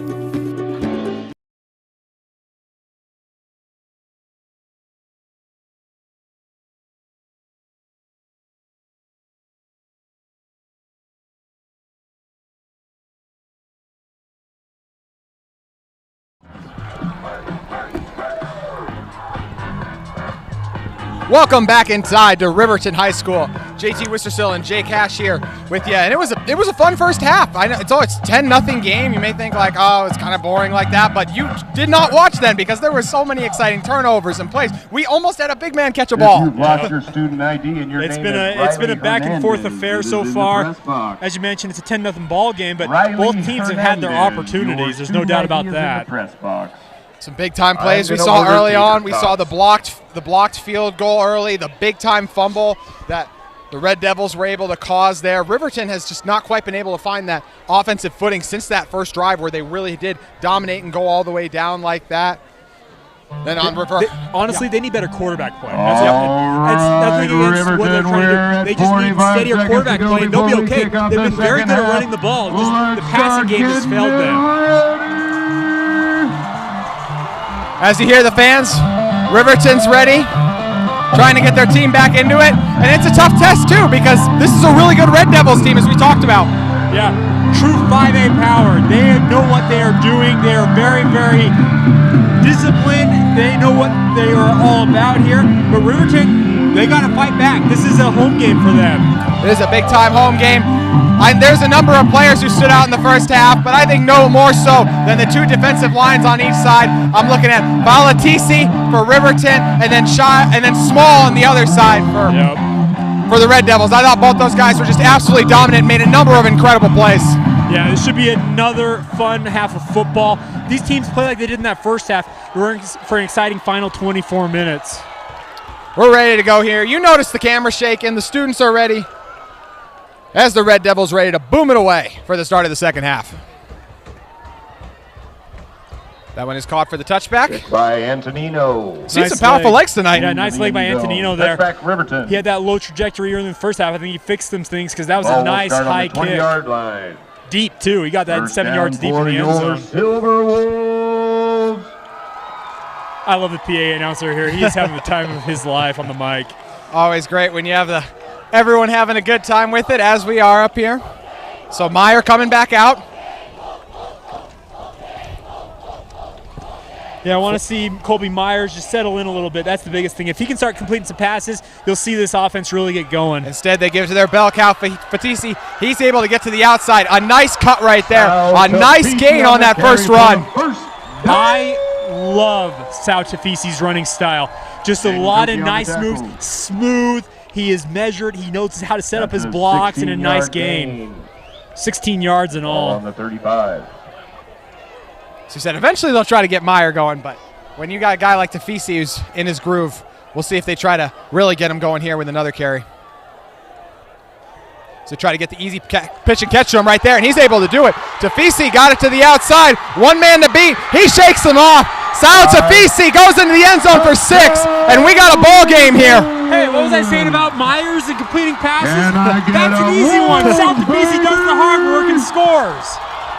Tafisi shaking some tacklers on his way to the huge touchdown. They had yet to been able to find the end zone. It comes right there on the 75-yarder right there. Props to Myers for getting that ball out there, nicely delivered to South Tafisi, and he does the rest. Shakes 2 tacklers. He is a special player, and that was a special play right there. And it's good.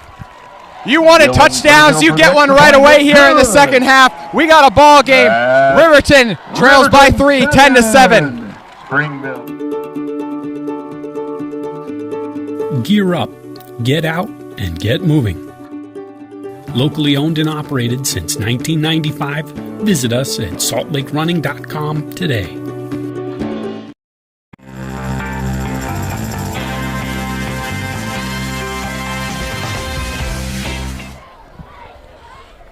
Sal Tafisi making the crowd erupt here at Riverton High School.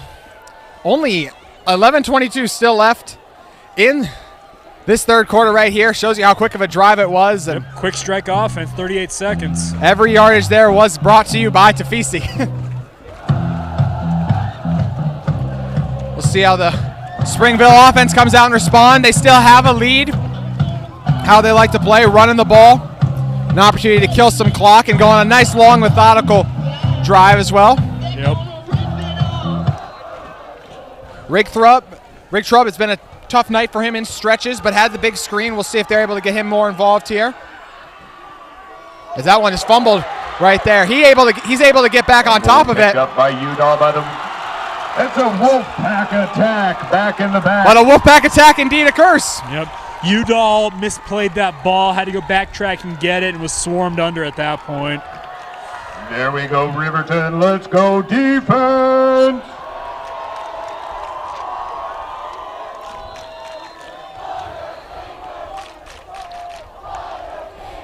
So here comes Burton right here. Let's go, Riverton. He made a number of nice throws in the first half. We'll see if he's able to continue that momentum as well. They give it to Rig Trupp. Rig Trupp tries to bounce it to the outside. He's able to do so for a nice game. Hey, both these backs realize, hey, I want to have my name in the headlines once again. They're showing up so far. For the Red Devils. Nice run there by Rig Trupp. Probably his most successful run, honestly, of the night. Brings up second down. 6 to go. Tired running into Falatisi. Decides to bounce that one to the outside there on the gain of 4. Worked hard for that 4, too. He did. Nice adjustment, though, running off tackle a little bit there, trying to widen that run lane a little bit. They pitch it to Rig Trupp. He gives it behind. It's going right back to Burton. Burton's got a man. It's Deed. And he's able to make the catch. It looked like he bobbled it for a second, but he's able to haul it in. The big-time catch by Walker Deed. Deed is just trying to keep his feet there. Nice job on the catch first off. But how about the double reverse flea flicker setup? I like that. Pays off big time there. Burton with his largest gain of the night. Walker Deed is quite the weapon. He finds himself all alone. He's done it. He had the touchdown in the first half there. Finds himself alone there once again. Walker Deed got to be nearing 100 yards receiving for the game with the 2 big catches. Say he's probably over at this point. Yeah. They give it to the fullback right there. That's another nice gain up the gut right there. A tough run by Jacob Myers. On the carry. Excuse me, Will Penrod. Yeah, Will Penrod up the gut there. Luke Hamblin on the tackle. What I love about Springville is this is the football that I kind of played back when I played in the mid-2000s. There's a lot of lineup I formations and counter traps, fullback dives. Spread offense came after I got done playing high school football. This is a throwback type of offense. Ryder Burton gets it again. Pitches to the outside to Rig Trupp. The blocking's good, at least initially, but as he's done so many times tonight, Falateo comes over and shuts it really quick. On the carry. I really like this Falateo kid. He's a good player, folks. He's been fun to watch. A lot of energy, but a big load to manage on the interior there for Springville. First down all the same, though. Yeah, big man's made a number of nice tackles in space. Just over 9 minutes to go here as both offenses are coming to life at Riverton High. They give it up the gut to Rig Trupp. He's got a hole. And he's able to charge ahead for a nice gain on first down. So offensive line starting to figure things out a little bit here. Yep, nice cutback there by Rick Trupp in the interior there. He saw that hole open up backside, squirted through there, picks up 6 yards. Gain of 6 on the play, brings up 2nd down and 4. You know Coach Child is happy that they're starting to have the success running the ball again. Halftime adjustments, man. That's what we've seen so far. These teams, they went to the locker room, figured some things out. Now it's time for the defenses to adjust. Let's go defense. Coach Child and Murphy both proud of how their offenses performed. Burton fakes the handoff. He's got pressure in his face. He loses the ball right there. Getting on top of it is Small. Small is able to get a few yards out of it as well. Did he get the first? Porter Small, first down on that pickup. Small, what a heads-up play by him. He sees that ball at his feet and realizes, hey, I'm getting to pick up this ball. That is enough to get a first first thing down. you're supposed to do is secure that ball. And obviously his coaching staff's going to be like, hey, thanks for picking up the first down, but more importantly, thanks for picking up the ball. Exactly. A lot of times the coaches will tell their offensive linemen, you got to jump on top of it, but come on, you got to try to make a play. 4-yard carry for number 54. He'll take it all day. We highlighted Small for his play on the defensive side, making a huge play on the offensive end there, able to pick up the ball. Burton to Rick Trupp. He's met right away. Ooh, what a hit there. Rick Trupp met in the backfield. These numbers for Riverton are tough to make. Brooks Opine, as the APA announcer just said, what a hit there to stick him there at the line of scrimmage. Actually a loss of 1 there. Hoffheim coming in, making a huge play. Definitely a surprising loss of 1 as well. That was quite the hit. Nice form tackle there.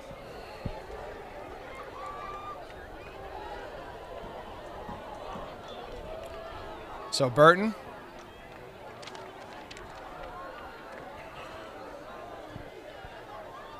Let's look at his man. He saw him all the way. Lofts it up. And a nice pass breakup made on the outside there. Clement had a step on his guy, but it didn't seem like he could get it. Yeah, Lincoln Whiting there on the coverage. Riverton, a severe size mismatch there, but Lincoln Whiting, to his credit, just swiping to his hands and breaks that pass up. Yeah, definitely a size mismatch, but Lincoln Whiting playing bigger than the stat sheet would indicate with the big break up there. It's 3rd and 10. From the 18.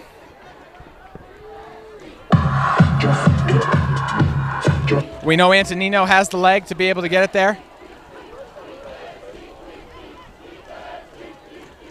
Burton, there's guys right in his face. It's a screen call. It's Rick Trupp. He's tripped down from behind. And did that ball come out? No, official is going to call him down there. And a phenomenal play right there by the Silverwolves. What looked like it was going to be a touchdown for a second for Rick Trupp. Yeah, Rick Trupp thought he was too. He got up. He's pretty frustrated about that. He was about a step away from breaking that, but nicely done by the Riverton defense to play recovery mode there and make the tackle. Decision-making time here for Coach Child, though. Looks like that decision has been made. 4th and 4. 3-point lead. Offense is staying on the field.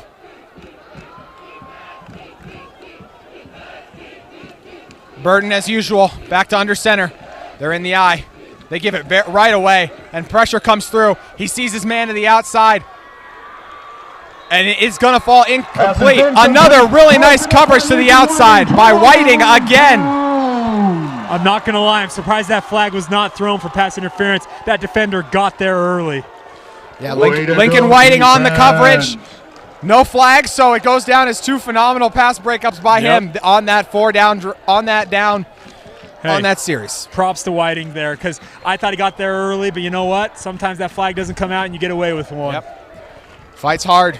So an opportunity here for Riverton to take the lead. Let's go Silverwolves offense. Drive will start from the 11. So 89 yards to go. Keep feeding Tafisi. They like your style of thinking, Jake Hatch, as they do exactly that, albeit for a minimal gain. Tafisi's a difference maker in this game. I would expect to see a steady dose of him in the second half here. There aren't many players in the state that could have broke the tackles, multiple tackles, 2 actually, that he did to score that touchdown. Yep. 2nd and 8.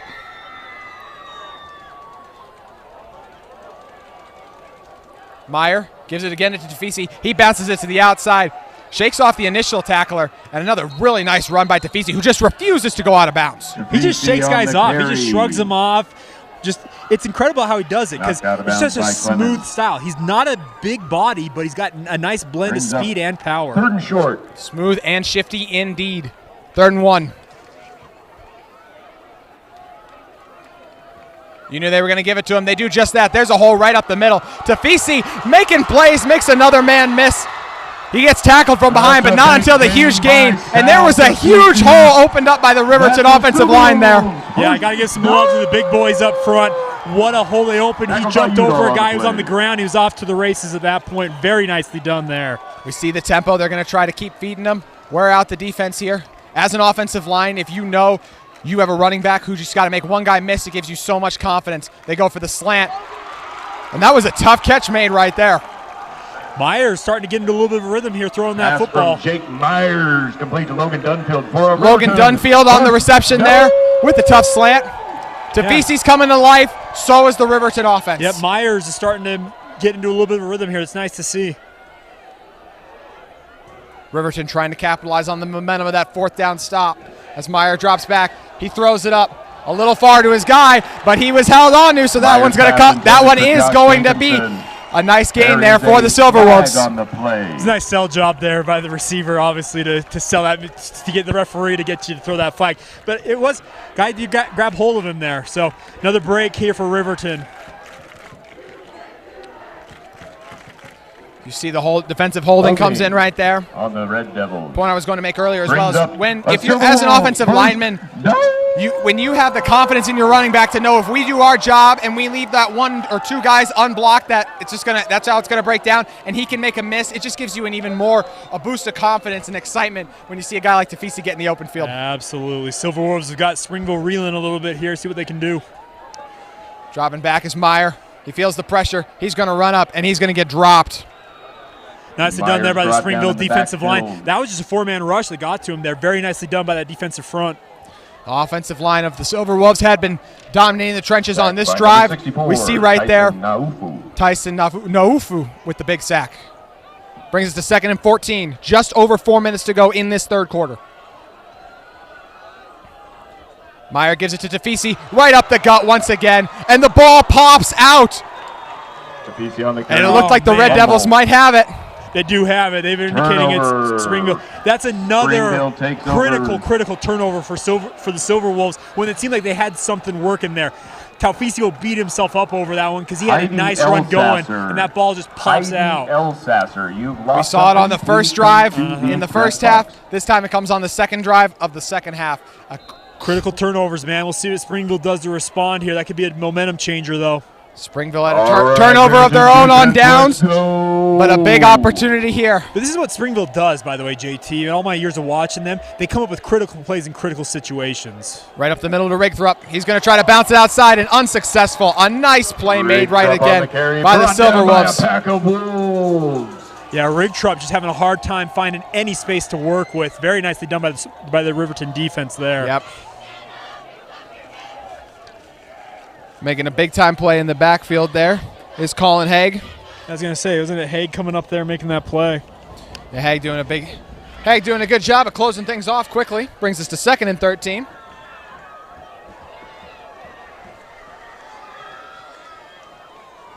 Burton, pressure in his face. He's got a duck. He stays alive. What an incredible play by Burton as he still stays up. Hey, credit to Burton. He battled and battled and battled. Burton on the carry. Officially a gain of 2 yards. Tackled by a pack of wolves. An incredible gain on what looked to be a loss. Just the Russell Wilson, Carson Wentz kind of duck right there, and it pays off. You duck under the tackle, and suddenly you're like, hey, I'm still playing. Let's go. We've seen that a time or two at all levels of football. 3rd and long. Be a huge 3 and out here for the Riverton defense after that turnover. Get rowdy, Riverton. Coach Morgan likes this down and distance for his defense. We'll see if they're able to hold him. Good pocket. Got his man, it's Deed, and he's going to be short. Pass complete. Nice completion there, but 2 yards short. They're going to have to punt the ball away. Yep. Wyatt Brown and Ado Reniers. So the huge turnover there. Unable to do anything with it is the Red Devils. Perry, back to receive again. Sorry, nice bounce back by that Riverton defense after that turnover to get them to go 3 and out. That's very nicely done by them.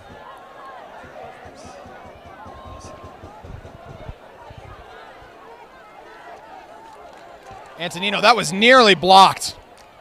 He's able to get it away. Perry wisely does not try to get under that one. And takes a small bounce. Ball down on the 35-yard line. It feels like we just started the third quarter. We have 1:46 left in it now. This game's flying, folks. It's been a highly entertaining game. Probably as entertaining as a 10-7 ball game you'll find. Turnovers, exciting plays, trick plays. Yep. We've seen it all here early Double on. reverse flea flickers. Wow. They're going deep into the bag of tricks on some of these. Tafisi comes back out, eager to make amends for the fumble. And you know they're going to go back to him. Yes, they're not going to go away from that young man. And they give it to him right there. He follows his blockers for a minimal gain. Tafisi on the carry. Gain of 2. Well done there by Springville, just coming up and filling that gap and making the tackle. Tackled by Tyson and Braxton Doucette, one of the big men in there. Yep. Or, excuse me. Like Will Penrod was coming up in the middle Corbin there. Olsen, one of the big men, able to disrupt it there for the Red Devils. Meyer pitches it to the outside. Tafisi able to shake a man, kind of. The man is actually able to hold on to him and make a nice play, but Tafisi drags him with him for a few yards extra. The man got a ride down the field. That's what happened on that play. Tafisi just showing out, okay, yeah, you can meet me in the backfield. You're just coming along for the ride here. Let's go. 3. Third down, 5 to go. 3rd and 5. A nice down and distance here for the Silver Wolves. Anything on the table. They've gone at Tafisi here a few times. You know, pregame we talked to Coach Morgan. He talked about getting his weapons on the outside a little bit more involved. They go some play action right there to him. And he's got his man streaking down the sideline there. Right on cue, a big-time reception from Logan Dunfield. What a release by Logan Dunfield. Very nicely done by that young man to find himself down the field. And a well-thrown ball by Myers. We got Dallin Johnson, the star lineman for Springville, down on the field. We've got an injured. It appears it might be a cramp because he was kind of reaching his leg up in the air. It did initially look like a cramp. We'll wait and see. Hope that young man is all right. But once again, that completion, Myers just lofting that ball up. Dunfield, a nice break down the field, got a good release off the line. Very well done by the Silver Wolf offense. What you said was absolutely true coming into the third quarter here, that you needed Meyer to be able to step up and make those plays, make those throws. Right, he got it out to Tafisi early on. Yes, Tafisi made an incredible play after that, but he still got it out to him. Yeah. And then right there, the beautifully lofted ball right in the breadbasket. He was rattled in that first half. It was very evident. He was throwing balls at guys' feet, just not able to deliver strikes. He is starting to get into the rhythm here, and it's opened up Riverton's offense. It's very evident right now. Way they're stretching Johnson out. Looks to be a cramp as he's able to get up and walk it off. Hopefully that's not the end of seeing him tonight, because he's been very, very good on both the offensive and defensive lines. Get him some pickle juice and hopefully get him back out there. Dallin Johnson able to walk off the field. Yep, credit to Dallin for being able to that gives get us off. I never did the pickle juice thing. Does it actually work? At the 22 You'd be surprised. It actually does. It's not fun to drink, I can tell you that much. I believe you. I've had a few craps back in my day, so maybe it would have helped. A minute to go. There are other products that they've come up with now, but pickle juice is kind of the old go-to for most people, it seems like. Clock's running. Meyer gives it to Tafisi. He's met in the backfield. The initial guy breaking through there was Cole Clement, making the initial break up. Then the rest of the Red Devils swarm. Tackled by Springville Gordon. nicely read there, just breaking through that defensive line, tracking Tafisi down. Not an easy guy to bring down, as we've seen so far in this third quarter. Brian Gordon ends up making the tackle. 2nd and 10. Difference in play clock and game clock, about 3 seconds. So they fake it to Tafisi. They're looking to the outside.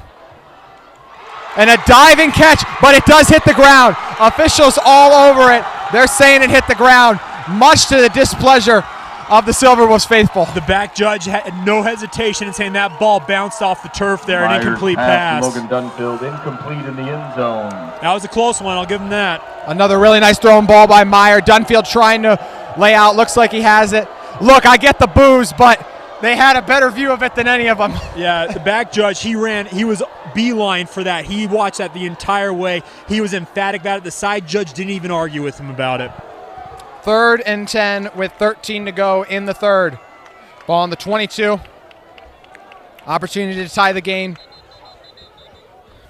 A very frustrated Coach Morgan with his quarterback. We're going to step away. An exciting third Timeout quarter. on the Only field 13 by the seconds Silver left. Wolves. Stay with us on KSL Game.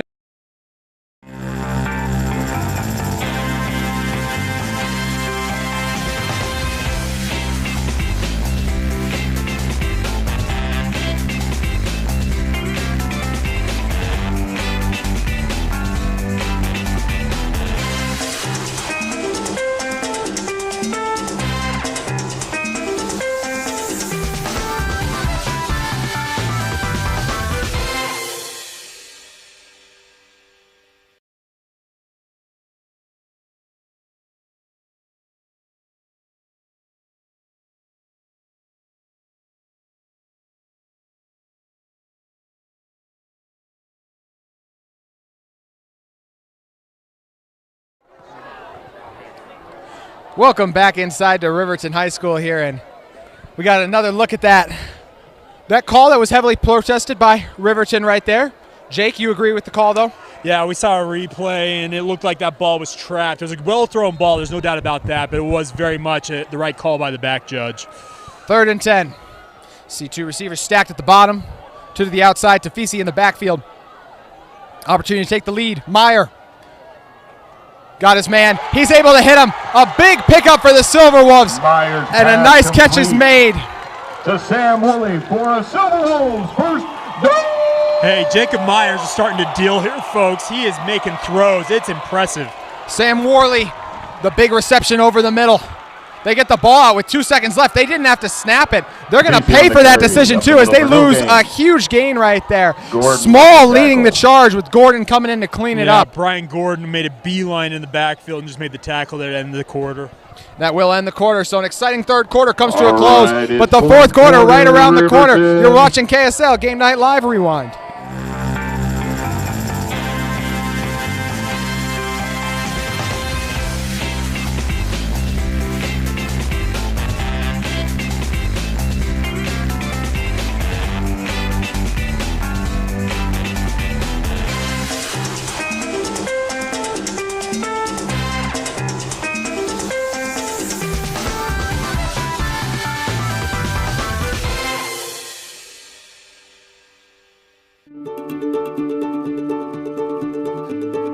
Gear up, get out, and get moving.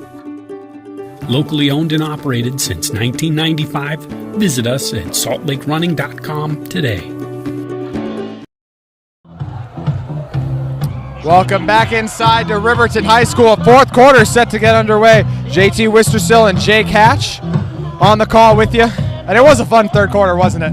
Oh, this has been a fun game, period. But that third quarter, back and forth.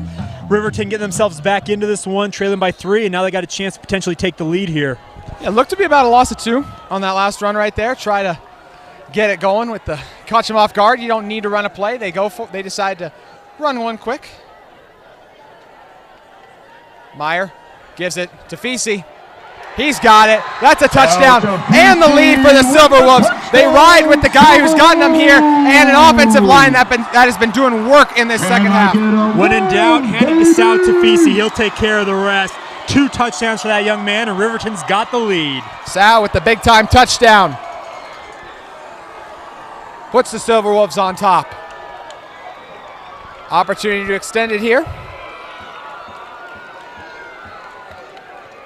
And they're able to do just that. Dylan Turville with the Silver Wolves waste no time on the first play of the fourth quarter. They strike 14-10. They take a lead. You're watching KSL Game Night Live Rewind. Gear up, get out, and get moving. Locally owned and operated since 1995, visit us at saltlakerunning.com today.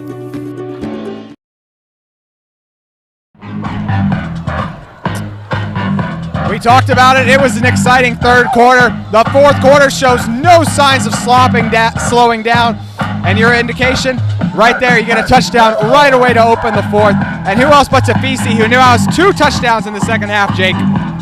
Yeah, this really, really impressive turnaround here for Riverton in the second half. Really like what we're seeing from them right now. And credit to both teams. They made nice halftime adjustments, but Riverton's gotten the better of Springville so far in the second half. Jacob Meyer came out, has done a good job wheeling and dealing. He had the big 3rd and long completion that put his team in position for the goal line score.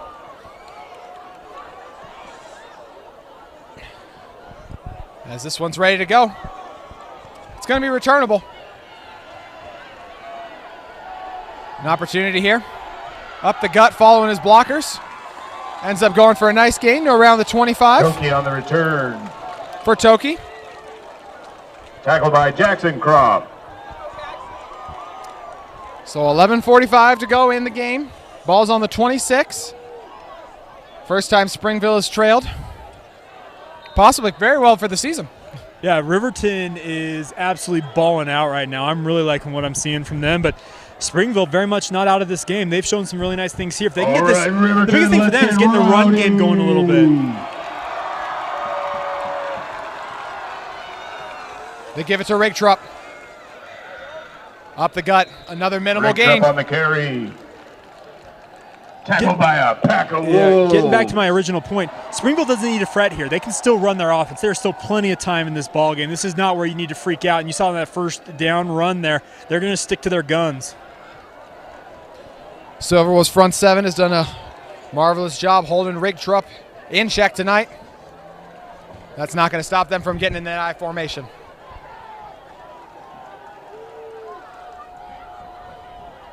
Morgan going to the outside. Tough coverage there. No flag. Good coverage though overall. Intended for Antonino. Otupe on the coverage. Going with the Michael Jordan hands up. Like, what? I didn't do it. That brings Actually, really good coverage, I thought, overall. Down. Let's go, Silverwolves. Antonino out there trying to do everything. Receiver, punter, field goals. Definition of a do-it-all guy. 3rd and 7.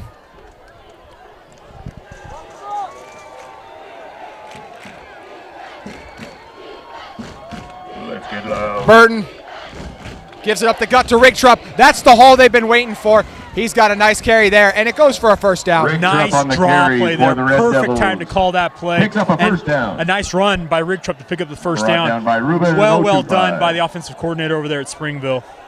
Surprise run on 3rd and long. Works to perfection. Be 1st and 10 from the 30. I told you guys in the open, they will run that ball on any down and distance, really.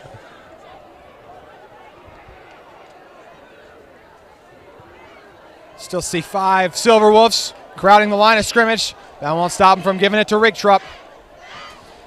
And that time more of what we've seen throughout the game as it goes for no gain. On the carry. Yep, Dallin Johnson, he is battling out there. He's back out there after those cramps he saw on that pass drive. Came up a little bit lame on that play there. He is battling through something, it looks like.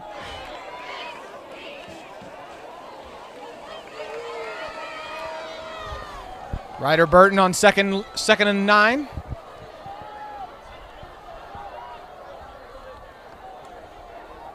Ten seconds on the play clock. They give it. He drops back. Got his man to the outside. He's able to hit him. Able to shake 3 of the would-be tackler as well. That's going to be a nice gain right there for Clement. Yeah, Clement nicely done on that route, hauling that pass and shaking off the attempted tackle there and then picking up extra yardage. Yak, as it were. Brought down by Brooks. Clement is down at the moment. Looks to be getting stretched out on the sideline. Could be a potential cramp, but he gets back up pretty quickly as he jogs back to the huddle. Good to see him get up and get off the field under his own power. A well-run route. Shakes the would-be tackler. Huge gain for his team. They're now in striking distance on the 28. Got to suspect 4-down territory as well at this point. Trailing by 4. Burton, Rigtrup, up the gut. And he's able to spin out of a would-be tackler and get a nice gain there. Nice to my Rigtrup, finding another cutback lane there. Carry, He's starting to find holes in this defense. He struggled earlier on in this game. Rangers with a nice tackle there after a gain of 8, but he's starting to find those holes. Second down. Great players don't need an entire game to be great to be effective, and we're seeing that with Rigtrup right now as he's having these spurts right here that are paying off huge for his offense and what's looking like it could be a monster fourth quarter for him. They pitch it to him to the outside. The edge is well played. And it'll end up being a loss of 1. Rig Trupp brought down behind the line nicely by done. Ruben 025. Yeah, really, really nicely done to read that, come up, shake off the block attempt there, That brings just make the up play a in the third backfield. down. 3rd and 4 for the Let's Red Devils. Get loud, Riverton.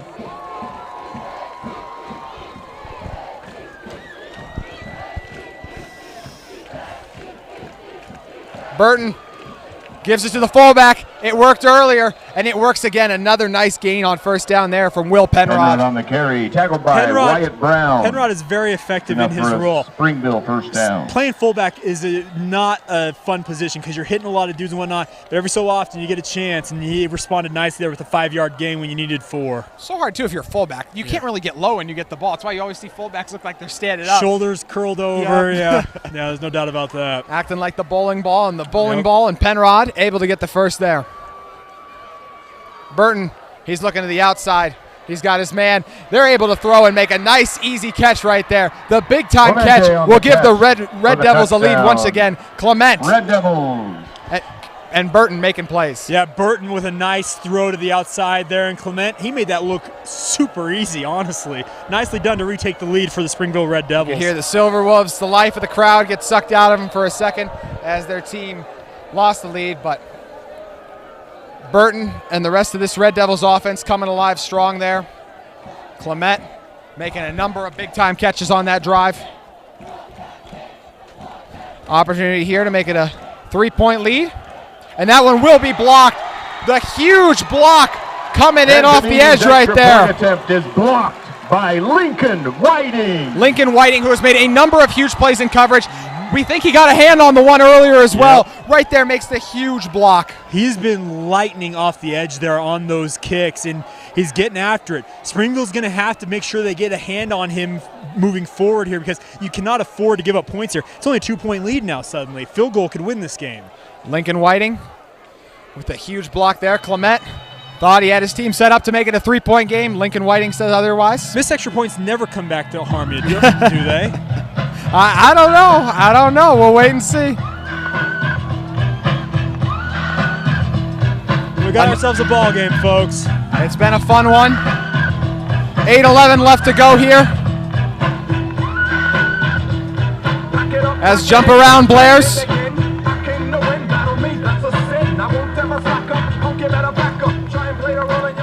Riverton has their offense humming in this second half. I'm sure Coach Morgan's squad is eager to get back on the offensive as Antonino blasts it away. It's low. Sidewinder kick there. Opportunity for a return here. And it's a nice return. He gets tripped down late right there. But a big-time return by Easton Hicks. Yeah, nicely done by Hicks. He just picked his lane and went with it. It was very nicely done and good field position for Riverton here. By Bloody. Another situation as well with Riverton. 8 minutes left in the game, and just run their offense. Yep. Yeah, no time to this is not the time for these offenses to start worrying about, okay, what do we do? This is not desperation time. This is just go out there, execute your offense. Don't worry about the clock. Jacob Myers.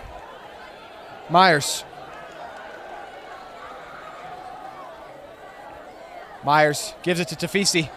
And the ball pops out. The ball is out. That is a fumble. We'll see who got on top of it. Somebody got a hand out there as Tafisi went through that line. We'll see what the ruling is here. It sure appears that Riverton got that ball back, but man, Tafisi has got to cover that ball up. Ball security is absolutely critical right now in this game. Luke Perry with the huge play right there to get on top of that ball. Everyone on the field was very slow to realize the ball had gotten free. It's the second time tonight Tafisi has lost it. That one his team is able to get back on top of, though. 1st and 8. 2nd and 8. And that one pressure, the pocket just breaks down right there. And a big-time sack comes through for the Red Devils. Yeah, Myers didn't even have a chance on that one. Penrod just came through unabated to the quarterback.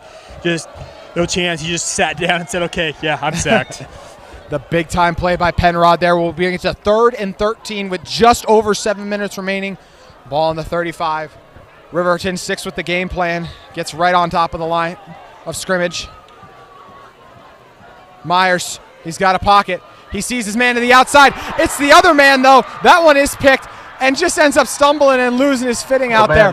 But a huge pick by Clement. Turnover by Riverton. Clement gets the go-ahead touchdown, and that was just a bad read by Myers there. Clement makes him pay, and now suddenly Springville could extend their lead with great field position inside the 30. As you said, Meyer just trying to make a play right there for his team, a ball he wishes he could have back. That's when you let go and say, oh no, because you see that defender suddenly right there.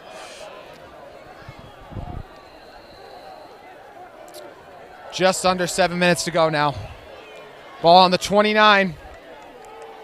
Burton back out there. They give it to Rigtrup. And there are Silverwolves in the backfield almost immediately. Yeah, they're bringing 6 and 7 guys every single play here. Pick up 2 yards after all is said and done, but Rigtrup, he is just struggling to find any real estate to work with at all. The middle is clogged by the big boys. You see the outsides almost instantly. You have guys flying out there trying to turn Rigtrup back inside, preventing him from even thinking about trying to bounce defense. it. Clement at the top of your screen. Been the star of the fourth. And they're going to look that way to him. Thinks he's got a matchup he likes. And that one's going to draw a PI right there. That one, a little bit early there with the defender, hand fighting back and forth. That one, maybe a little bit of a makeup call for what we saw down here when that defender got there a little bit early for the Silverwolves. I don't know. I'm not the official. I'm just the announcer trying to make heads and tails of what's going on. Give me a big break here for Springville, though, it sure appears. Oh, you got another flag here in the back. That'll actually be offsetting penalties. Yes, it will be offsetting penalties. Good eye, Jake. The offsetting penalties, a huge break for Springville there indeed. A huge break for Riverton, excuse me. Yeah, so we had holding the call on Springville that offset the call there. 2nd and 8. And you're going to see the defensive offsides right there. Yep, can't come across in Utah high school football. I wish they'd change that rule personally, but that's just how the rule is written right now. It's an easy 5 yards. That will bring up 2nd and 3. I'm of the opinion that rule should be if you make contact, that should be the call. Yeah. I don't like the jump across, change it, but whatever. Yep. As this one goes up the gut to Rigtrup, but he's going to get swung back. Yeah. Rigtrup has no room to work with. I got to give credit to Riverton. They have made it near impossible to run up the middle all night long. Just under 6 minutes to go. Brings up 3rd down and 5. The Red Devils going to take their time on this one, think about what they want to do on the big 3rd and 5. Loss of 2 on that previous play. Let's get loud, Riverton. As you see them shift into the shotgun. Clement at the top of your screen once again. Burton, blitzer comes through, and he's able to get through right there. A big-time sack in the backfield. Sack by Ethan Burton. And a late flag comes in. We're gonna have probably a late hit on that call. It's actually gonna bail Springville out here. It looks like to me. Unfortunate, because that was an absolutely gargantuan play there made by the Riverton defense. Huge play coming off the edge right there. We'll see what the determination is here from the officials, but a lineman got thrown to the ground. It looked like Falatau from Riverton might get dinged for it here. Yeah, we got the late hit. Personal foul against Riverton. Backbreaker. Penalty brings up first down. The tough break right there for the Silverwolves will give the Red Devils a first down. And it was a great play right there. Saw Penrod at the fullback spot on the outside. He tried to pick the blitz up. He was unable to do so. And Caden Reningers was the man who came through and got what would have been a huge sack, unfortunately taken away because of that call. Yeah, Falatau didn't do anything too egregious, just a step too late. Rigtrup bouncing it to the outside. He's going to get there just short of the end zone, but able to get the first down. Rigtrup bouncing that to the outside. Very nice read by him. And now it's going to be 1st and goal. Forced out of bounds. 4:55 remaining. The big run there by Rigtrup. He's had a few of them in this 4th quarter. Finally been able to break free and loose a little bit. Yeah, the ball was supposed to go Let's go off Riverton left guard, it looked like. And he said, defense. I got an opening here to the outside and just bounced it.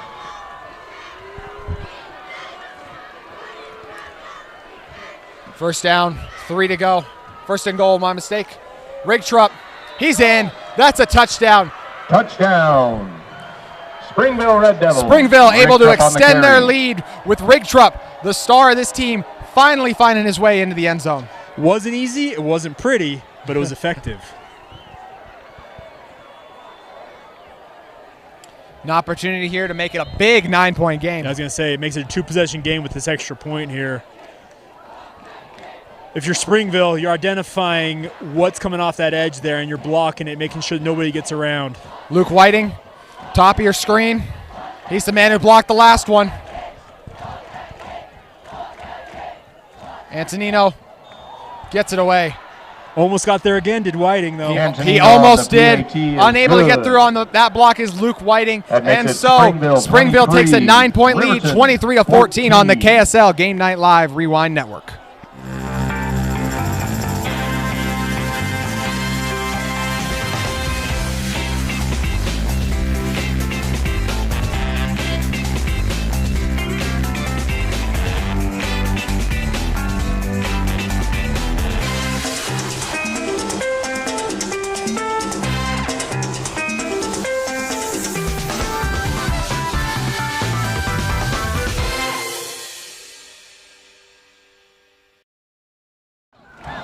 Welcome back to Riverton High. The Silver Wolves may be down, but the fans are not shaken. We are up here in the booth as our camera and area is bouncing a little. This is fun. It has been a great game and still a lot of time left on the clock. Even though it is a 9-point game, we've seen this offense come alive in the second half.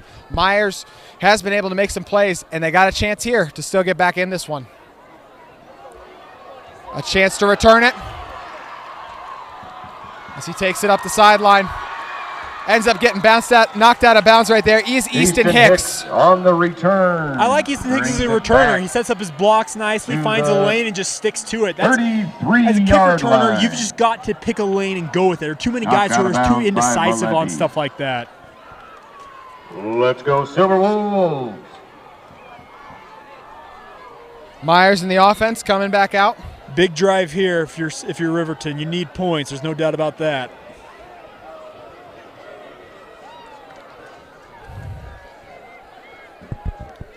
.4:43 to go.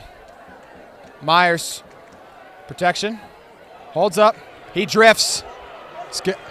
We see the late flag come in right there. Going to be a holding call in the backfield there. There's a few different guys that probably could have called that on, it felt like, on that play. Myers asking his guys to block for him a long time as the coverage by the Red Devils holds up in the secondary. And the tough part is that holding call was way deep in the backfield, which is going to hurt even worse. Because it's from the spot. Make it second and long here, folks. Looking like second and... Yes, because of where the holding occurred at, it is a very long... The 25? Second and... Yeah. Well, it's first down, excuse me. It's a replay first down, down. Yeah. Our apologies. Myers. Man comes through. Just has to get rid of it. That was a throw off the back foot. He had a guy in his face trying to get that ball out. Being able to step into that pass is probably a little more accurate there. So it's 2nd and 28 now. Yeah, 2nd and 20. I was trying to make heads or sense of where we were sitting. Offensive lineman trying to do math in the booth on the yardage. I was told at one point in my radio career, don't do math on the air. I've tried to stick to that. Yeah.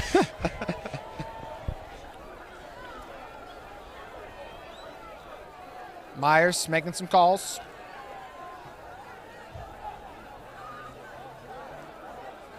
He holds on to it. He's got time. He's got his man.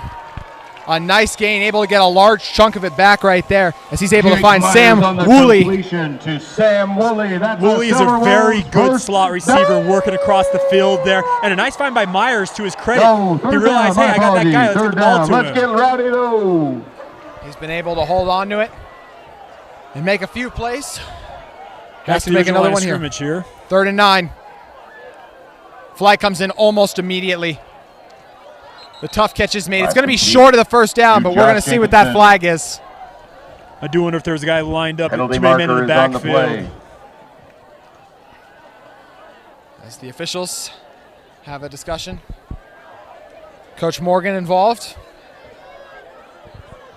See what the ruling is here. Defensive holding. Wow, that's a big break. Defensive holding, and that came through almost immediately as well. That's an automatic first down. So the Red Devils have him in 2nd and 28, and Riverton able to rally and get a first. Hold on here. More discussion. Oh, they're going to mark it off from the original line of scrimmage. Here we go.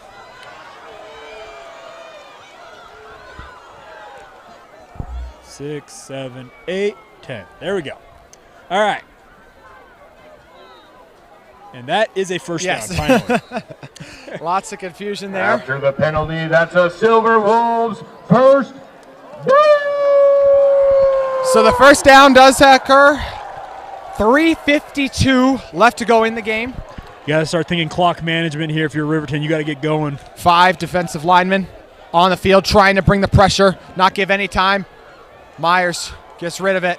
Just thrown a little too far there. Nearly picked off. That was a dangerous, dangerous throw there. Nice read by Luke Perry is Mortensen incomplete. for Springville playing that safety spot. Mortensen on the coverage. Do you like the strategy by Coach Child and his defense to send 5 here? Well, and Coach Child's mixing things up. We saw twists and stunts on that defensive line. They're confusing this Riverton offensive line. It's not giving Myers much time. It's a nice adjustment in the second half there by Springville's defense. You know, sometimes in these situations you see teams only rush 3. I love the aggressiveness the Red Devils are playing with right now. Send 4 again with the twist, as you brought up. High throw, but it is called in for a first down. Jake Myers' pass is complete to Sam Woolley. Sam Woolley again just working into that zone, and very nicely done by him, moving the sticks. Just whenever you forget about him, he's there for the big time play. Clock continues to tick. Just over 3 minutes and 30 seconds remaining in this ball game. Myers to Tafisi on the outside. Tafisi trying to get to the sideline and get out of bounds. And he doesn't get out of bounds, and we got a flag come in. Yeah, there's going to be a holding call, I think, coming back here. There is a penalty marker on the field. Had a lineman downfield trying to get around on a guy and just couldn't make that move. Mm-hmm. Grabbed onto a jersey, and yellow hankies flew. As the officials meet up to concur about the flag. Another flag comes in. Oh, they just were marking it. There was 2 flags were thrown on the same play. Oh, we got a chop block the call. Wow. Illegal cut block. Wow. That's going to ding Riverton. That's a 15-yarder. So a tough 15-yard penalty there. Still some confusion. Now we're trying to figure out where we need to mark it off from.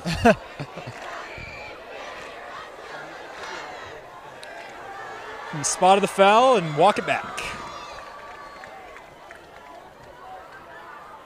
Penalty goes against Riverton. All right, JT. Well, they're backed up once again here. What are they going to do to get themselves out of this jam this time? Sure, they'd love to go to Tafisi, but on first and forever, that's difficult to do. See if they can get it. To the outside, Myers drops back. Pressure's picked up well. Rolls out to the right. Sees his man. Hits him along the sideline. A nice pickup on first down. Yeah, nice completion there to get back some of that penalty yardage there. Still going to be a little bit behind the sticks, but nice completion all the same.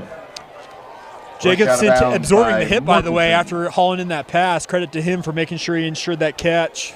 Jacobson makes it 2nd and 14. Myers, they get it outside to Tafisi. You see the blocking. Tafisi cuts it back inside there, unable to get the first down, so that clock is going to continue to run. That swing pass is very effective, but they got to get moving here. The clock is starting to work against them, speaking to the Silver Wolves. Number 14 to 23, so they do. It is a 2-score game with just under 2:40 remaining. Myers, protection holds up. He rolls. He's going to tuck it and run. Getting out of bounds is Myers. He's able to get the first down and keep the drive alive. Very heady play by him to realize he had the necessary yardage to pick up the first down. We got a flag on the sideline on the far side, though, here. See what the call is.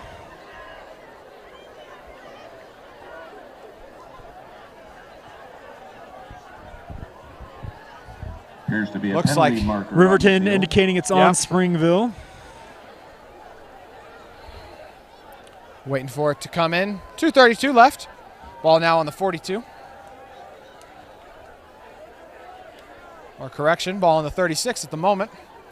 But we'll see how this changes things.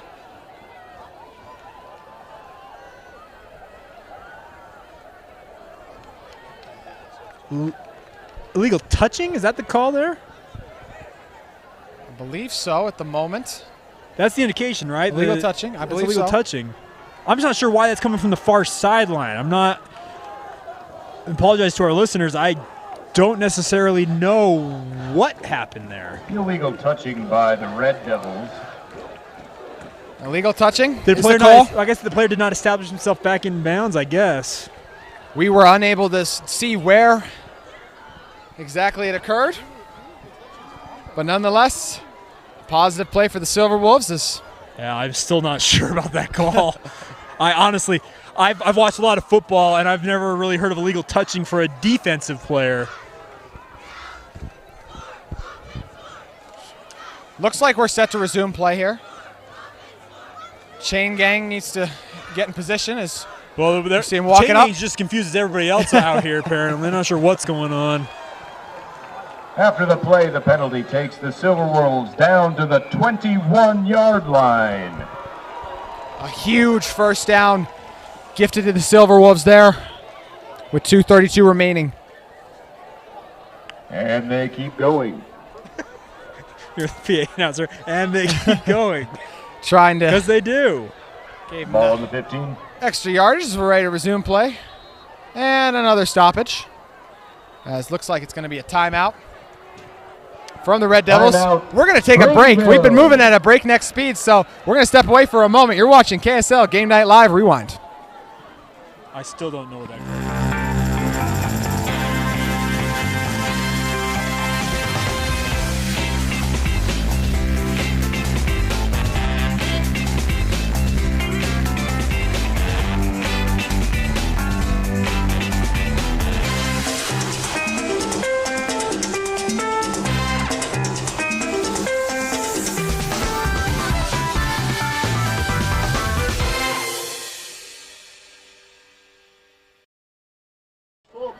Confusion reigns at Riverton High School.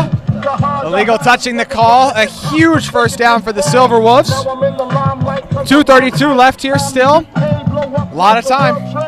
There's still time, yes. Riverton's got to get points and get points quick, though. The other issue is they only got 2 timeouts to work with. They'll have to go for the onside kick. More than likely, I would assume. If they are able to get it in here. I'm sure they would prefer to do so as soon as possible, but especially with over 2 minutes remaining. Still single high safety. The Red Devils show pressure. It gets through. Has to just throw it up right there as Myers, and he's able to connect with his man in the back of the end zone. A big-time catch right there by Josh Jacobson, who was left uncovered because of the blitz. Yeah, Jacobson found himself alone, and Myers delivered a very catchable ball. And suddenly, we're right there in the thick of this game. We'll see what they decide to do here. I'm going to assume they're going to kick the extra point. And like you mentioned, probably going to have to go for an onside kick. We said before it was snapped, they would like to score as soon as possible. And as soon as possible came as soon as possible. The kick is up. And it's good. Riverton gets back into the game. They trail 21-23. You're watching KSL Game Night Live Rewind. Springville. Gear up, get out, and get moving. Locally owned and operated since 1995, visit us at saltlakerunning.com today.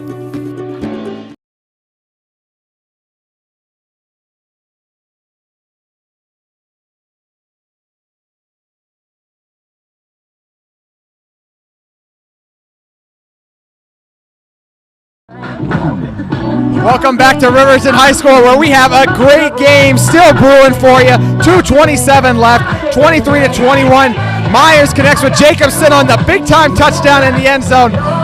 And may we line up now for what could be an onside kick. We'll wait and see. Yeah, well, one of the more exciting plays in football you might ever see, but they're actually setting up like they might just kick it normal. So we'll see here. As you mentioned, they do have the 2 timeouts left. Now they're talking about it. We'll see what Coach Morgan wanted to do here. Dylan Turville back to kick for Riverton. This stacked look is something they've done all game long. We'll see if they pull anything out of it, though. Dylan Turville. We'll see. He does pooch it. And it goes out of bounds. Kick goes out of bounds. That will give Springville the ball at the 40 with the penalty there. So I get the idea of it, but if you're going to pooch it, you got to keep that in bounds and give your team at least a chance. A first down. We'll do it here. 2 timeouts left. The Silverwolves have done a phenomenal job throughout the night stopping the run. No more so throughout the games, and more crucial for them to do so here. Let's get rowdy, Riverton. This is the biggest drive of the game right here. Left. Let's go. I know I'm stating the obvious, but here we go. I'll continue to state the obvious. I think the ball's going to Rick Trupp here. Apparently the ball's at the 35. I thought it was at the 40 on that penalty. So ball at the 35 here. Burton under center, I formation. The give is to Rick Trupp. The blocking is really strong. They're able to get a nice gain on first down. Yeah, nice Rick solid Trupp 5-yard gain there. Timeout quickly called by Coach Morgan. We'll keep it here. Nice 5-yard pickup, though. That makes things a lot simpler if you're Springville in this scenario. So 2:20 remains. 1 timeout left Timeout now on the field. for Riverton. They're still showing 2 timeouts. There we go. Okay, they fixed it on the scoreboard. Takes a second. Riley Hernandez, you still have your student ID in the booth. This is really simple at this point. Sorry, JT. This is really simple at this point for Springville here. 5 yards, win the game. That's as simple as you got to state it for your guys. Go get 5 yards. In a game of inches, that 5 yards feels like so much. Yeah. But this is a big offensive line that is built on running the ball. That is this team's philosophy. It was the first thing we touched on when we talked about Coach Child and his Red Devils. And they're right back in that I formation, ready to do it again. I'd watch a potential handoff to the fullback here. It worked well earlier. It goes to the outside. Rick Trupp, they track him down for a loss of a yard. That toss play has not had much success at all tonight. Rick Trupp Lost on a the yard there. carry. Timeout quickly called here. Tackle Now you for got to get no a stop gain. if you're Riverton. Coach Morgan fired up, getting the timeout in. Politow on the tackle. Talking to his boys. He knows they just need 1 stop. Timeout. Now the Riverton. Red Devils need 6 yards. It'll be interesting to see what gives here. And P.S. that was our big guy in the middle, Folatow, making that play once again. I really like that young man. He is balling out tonight. He is a fun player to watch. When you see a guy who looks like Folatow, you think, yeah, he's in there to stuff the run in the middle. That's what but he he's does. able to get out to the outside, too, and stuff the run, which is so incredible. He's an elite run stuffer. There's no doubt about that. But he's showing off some athleticism to chase guys down on the perimeter. There's no doubt about that either. 2:14 to go. No timeouts left. Let's go defense.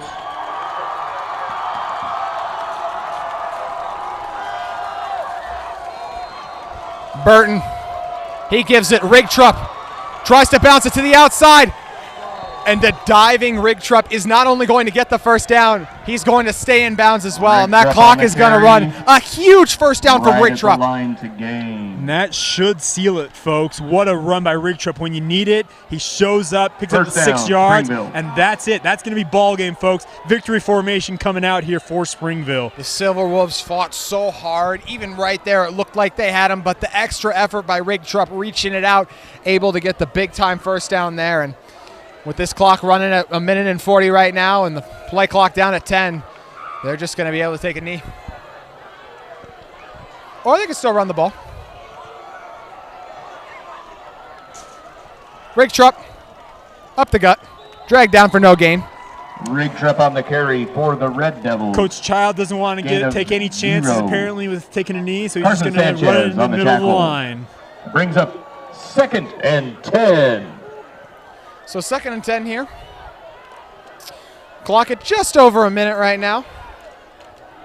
Still 20 seconds left on the play clock, so anticipate that to continue to run.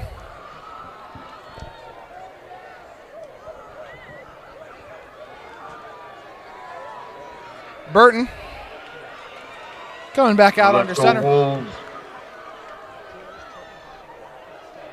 Rigtrup. No gain again. Rigtrup on the carry. Difference between game clock and play clock. No gain. About 2 seconds. They'll run one more play. We'll just snap it one more time here. And it will expire.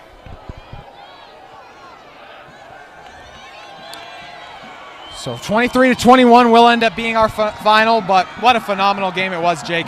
It's been a fun one, folks. Thanks for joining us here tonight. Back and forth affair, and big credit to Springville. They made big plays when they needed to. Are we gonna? We'll see if they hand it off again. They will have to, as the play clock goes to 2. Game clock goes to 3. It looks like they will take the delay of game penalty. Delay of game on the Red Devils. Brings us down to take seconds. the penalty, 3rd and 10. take a knee, and call it a night. 0.2 on the play clock now. So let's get loud. They'll take the knee and take the win.